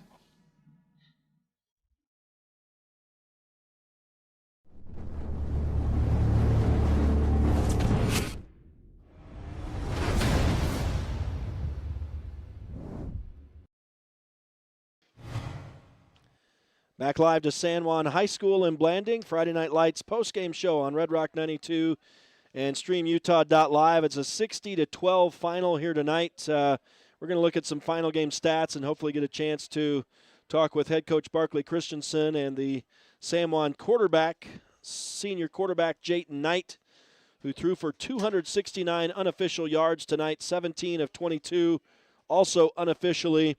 5 touchdown passes tonight. That is official. I did not make that up. So another great night for Jayton Knight and leading this team, and we'll chat with him hopefully in just a couple minutes about the game tonight. Again, once the JV team comes in, you really stop keeping stats, but nothing really changed among the players. A few more yards in that second half, so Jagger Neves ends the night with 12 carries, 58 yards. He did have a touchdown rushing tonight. 8 carries for J.D. Palmer, 71 yards, led the team, and 1 rushing touchdown. And then it was Jayton Knight, 65 yards, actually was second rushing in the team tonight. And so he got 20 yards on a nice run in the second half. That's what pushed him ahead of Jagger Neves. And then let's see, among the receivers tonight, Jake Ivins was a big target. He just had a great night tonight, especially running after the catch. He finished with 120 yards on 5 catches tonight and a touchdown. 68 yards for Branton Bethea on 5 catches and a TD. Owen Adams had 3 catches, 29 yards and a TD. Javen Montella, 21 yards and a TD tonight. And Trip Palmer, 1 catch for 34 yards, and that was a touchdown catch for him as well. We got Jayton Knight up here. We'll see if we can get the headset on him here and have a little chat. Thanks for coming up, Jayton. And I tell you, man, you continue to lead this team. You continue to spread the ball around. You continue to be a dual threat, passing and running. And I know the coach was a little maybe frustrated with you boys and the attitude coming into the game tonight, maybe a little lackadaisical. But obviously you got the job done tonight. What are your feelings here after this win? Oh, it feels amazing. First playoff win, well, second playoff win. But it just feels so good to finally be back after our break. Do the boys look to you as a leader? Would you consider yourself the main leader of this team? Yeah, I definitely notice when I'm down in the dumps and everybody else is just looking at me and all of their energy is down. But as soon as I get up, talking to everybody, getting everybody hype, everybody else joins me. Is it stressful for you when they just look at you with wide eyes, or do you thrive on that? It's pretty stressful, especially when I'm having a bad game and I'm like doubting myself, and then I bring everybody else down, and it's like I know I got to be better, and it just helps me become better. Well, I know you guys, your 2 losses this year were obviously to bigger teams that were challenging for you, teams unlike what you faced in the 2A. What were the adjustments that you guys made just to do this game here tonight? We just came out on fire. Those other games, we just thought we were better than them, that they were lower than us, and it showed that they just came back and beat us. And ever since then, we just keep pushing to be better every week. So you go out there tonight, and I think you threw to 5 different receivers. You guys obviously spread it around on purpose, trying to get everybody touchdowns. I think tonight is that the case? Yep. You want to get everybody involved and make it a team effort, right? Yeah. Instead of just either one of my wide receivers or Jagger doing it all, just spread it out and make sure everybody gets the ball. And then early on in the season, you were strictly quarterback. We didn't see you on defense in that first game. And was it you who told Coach Christensen, "Hey, Coach, put me in at defense. I won't get injured," that type of thing? How'd you sneak into the defense? It's more just they need me. They need me a lot more on that defensive line. I'm just coming down, working my butt off, and I wouldn't say it's not up to him, but it's not. It's up to me, and if I need to go, I need to go. And if they need me, I'll go in without hesitation. Do you feel like as you go, so goes the team for Yeah. these last 2 games of the year now? Yep. Are you boys believing that you can win a 4th straight title? Absolutely. You just taking it one game at a time, right? Yep. All right. Well, it's going to most likely be Delta next week. I know you guys will get prepared. What are you going to do tonight? You going to hang out with the boys? Is it the pancake dinner tonight, one last time here at home? Yep. So one last pancake dinner at home. We'll have the game up, watching it as we're eating, and then film will be up, and we'll be watching it tonight. All right. Well, have fun. Enjoy this win, and then get ready. We'll see you next week Thank in you, the state guys. semis, man. All right. That's Jayton Knight, the quarterback, as he leads his team to a 60-12 win here tonight on offense and defense. I think we're going to switch over and see if Coach Christensen can grab the headset from you now, and we'll chat with Coach Christensen before we close it out here. Coach, you talked about the pregame meeting. You were a little bit unlike yourself. You were a little miffed. You were a little frustrated with maybe the attitude coming in. I told you it was a very real interview, and it was good to see your team take care of business tonight. Are you satisfied with the way they came out and played this game? Yeah, I am, and that's exactly how I wanted them to respond. You know, we just had a question by one of the kids before the game, like, "Hey, what do you think the other coach, like, what is he telling his kids, like, knowing they don't have a chance?" And that question right there set me off. Because it's like, seriously, like, we got to take no matter who you're playing. It's 0-0 to start every game. We work way too hard to be overlooking anybody. I mean, games should be payday, games should be fun, but never go into it thinking, what is the other coach telling them, knowing they're not going to win. I mean, there's a difference between confidence and arrogance, and I think we're crossing that line of arrogance there, and we've got to reel it back. And we put in way too much work to be overlooking teams. Anybody can get you in the playoffs. So I was very proud of how they came out. They locked down. What were the things that you really liked that you saw here tonight? Just the effort from the get-go, right? We were tackling way better than we were against Herc, and we were physical, and that's exactly what I wanted to see on offense and on defense. We were very physical, and I felt like we dominated in the trenches. Guys were making plays. I'd have to watch the film, but mistakes were limited. But at the end of the day, when you're really physical with the team from the get, it shuts teams down. Yeah, no, that's the way you guys play football. You're physical. You are known for wearing your opponents out, and I know you want to continue that in these, hopefully, last 2 games of the year. Yeah, absolutely. And we got another pretty physical team with Delta, and I know they got one of their guys back from injury, and so they're probably pretty excited to have him back. So, yeah, right after this interview, I'll run down and go finish that game, see who wins that one. There you go. Well, Coach, what is your feeling now as you get set? Are you excited or still a little bit tentative as you get set to head into the semis this year? I'm excited. This is what we work all year for. I just want them to remember to stay grounded in this thing. Be confident, but Delta's going to give us their all. They're a game away. They probably haven't been to the semis for a while, and they're going to be excited. It's a clean slate, so 0-0. But this is the best time of the year, man. It's playoff football. It's fun checking all the scores around. Even just as a fan of football. Of high school football. It's fun looking at the 1A, 3A, 4, everything. And so obviously getting the opportunity to play in it, it's a dream come true still. Well, it's good to see a lot of your weapons contributing. I mean, you spread it around a whole lot tonight, and a lot of guys contributing, a lot of guys having big games tonight. I'm impressed with Jake Ivins and the yardage after he caught the ball tonight, just the hard running. He ran a kid over here and injured him, and, it was just hard running from a kid who's not very big. And so that type of stuff is exciting to see. We couldn't interview him a 3rd time this year, I don't think. I wanted to have Jayton up and talk to the quarterback. And we definitely didn't want to talk to Jagger again tonight, I don't think so. But good to see all your weapons and you using all your weapons and spreading things around and showing what you guys can do. Yeah, and that wasn't even planned for. That's literally just shows how talented this team is. And that's why I get frustrated with them sometimes, because it's like my own kids. You love them to death, and when you're mad at them in a loving, fatherly way, but it's just you guys are so talented to overlook a team and let someone sneak up on you, because it is amazing. I mean, look at that, 5 different guys catching touchdowns, and they're all super capable any single play to do that. So tons of talent. We got to be grounded and keep it going. Yeah, and you can always count, apparently, on Jayton to be able to pinpoint the ball right over a defender's hands and Javen to high point it in the corner of the end zone for you if you need that at some point. Yep. And I'm still looking for a Trip Palmer opportunity to kick a long field goal out here at some point, too. He kicked a 25-yarder earlier this year, but it was only worth 1 point. So it'd be nice to see him get 3 up on the board at some point. You haven't needed that. So, hopefully it doesn't come down to that. But it's nice to know that you have so many weapons. And we're not even talking about the line, and that's really where it all happens. I mean, you can see the difference when you bring in your JV guys, and not to sell the JV guys short, but you can clearly see how much the line is winning on both sides of the ball for you guys once the JV kids start to come in. You can see how powerful your starters are making it happen. Yeah, but on the same token, credit to those guys, like Brad Scow playing defensive line, George playing defensive line, and a lot of those guys are playing quality snaps for us in varsity. Obviously, George is our starter. Oh, you're the man. I appreciate you to death. Shout out Craig Swenson giving me a hamburger.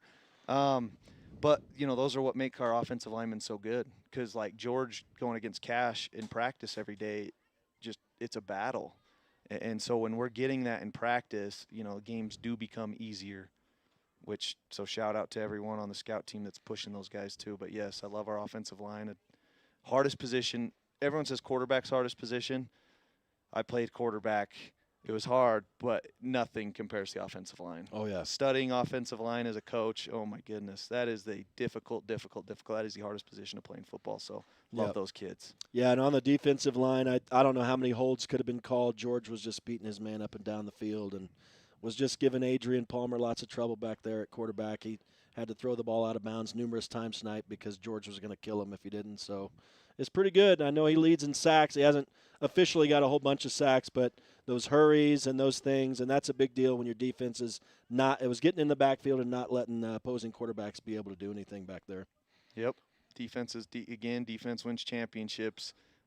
So love what those guys are doing. They've been so tough against the run all year, and tonight they showed even in coverage. We looked really good. I think King Long's probably one of the best receivers we'll play all year. He's a talent. So, he's a big ask, and there at the end he got us a couple times, but we held it down the whole first 3 quarters. All right, Coach, a big win for you guys here in the quarterfinals, headed to the semis for the 4th year in a row. I know you're eyeballing the state championship, but you take it one game at a time, so we look forward to seeing you in Lehigh next weekend. All right. Thanks. Thank you, guys. Let's Thank go you, do this Coach. thing. Two Yes. more for 4. Yes, sir, man.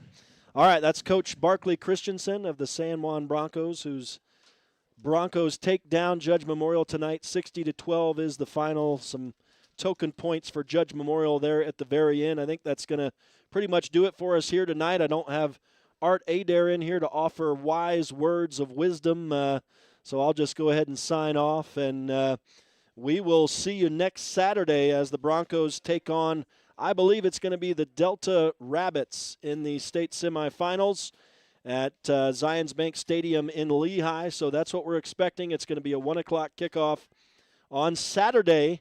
And so we will start the pregame at 1:30. Again, we lose the streaming rights, video streaming rights next weekend starting. So it'll be someone else doing the streaming, but we will have the broadcast on Red Rock 92 for you.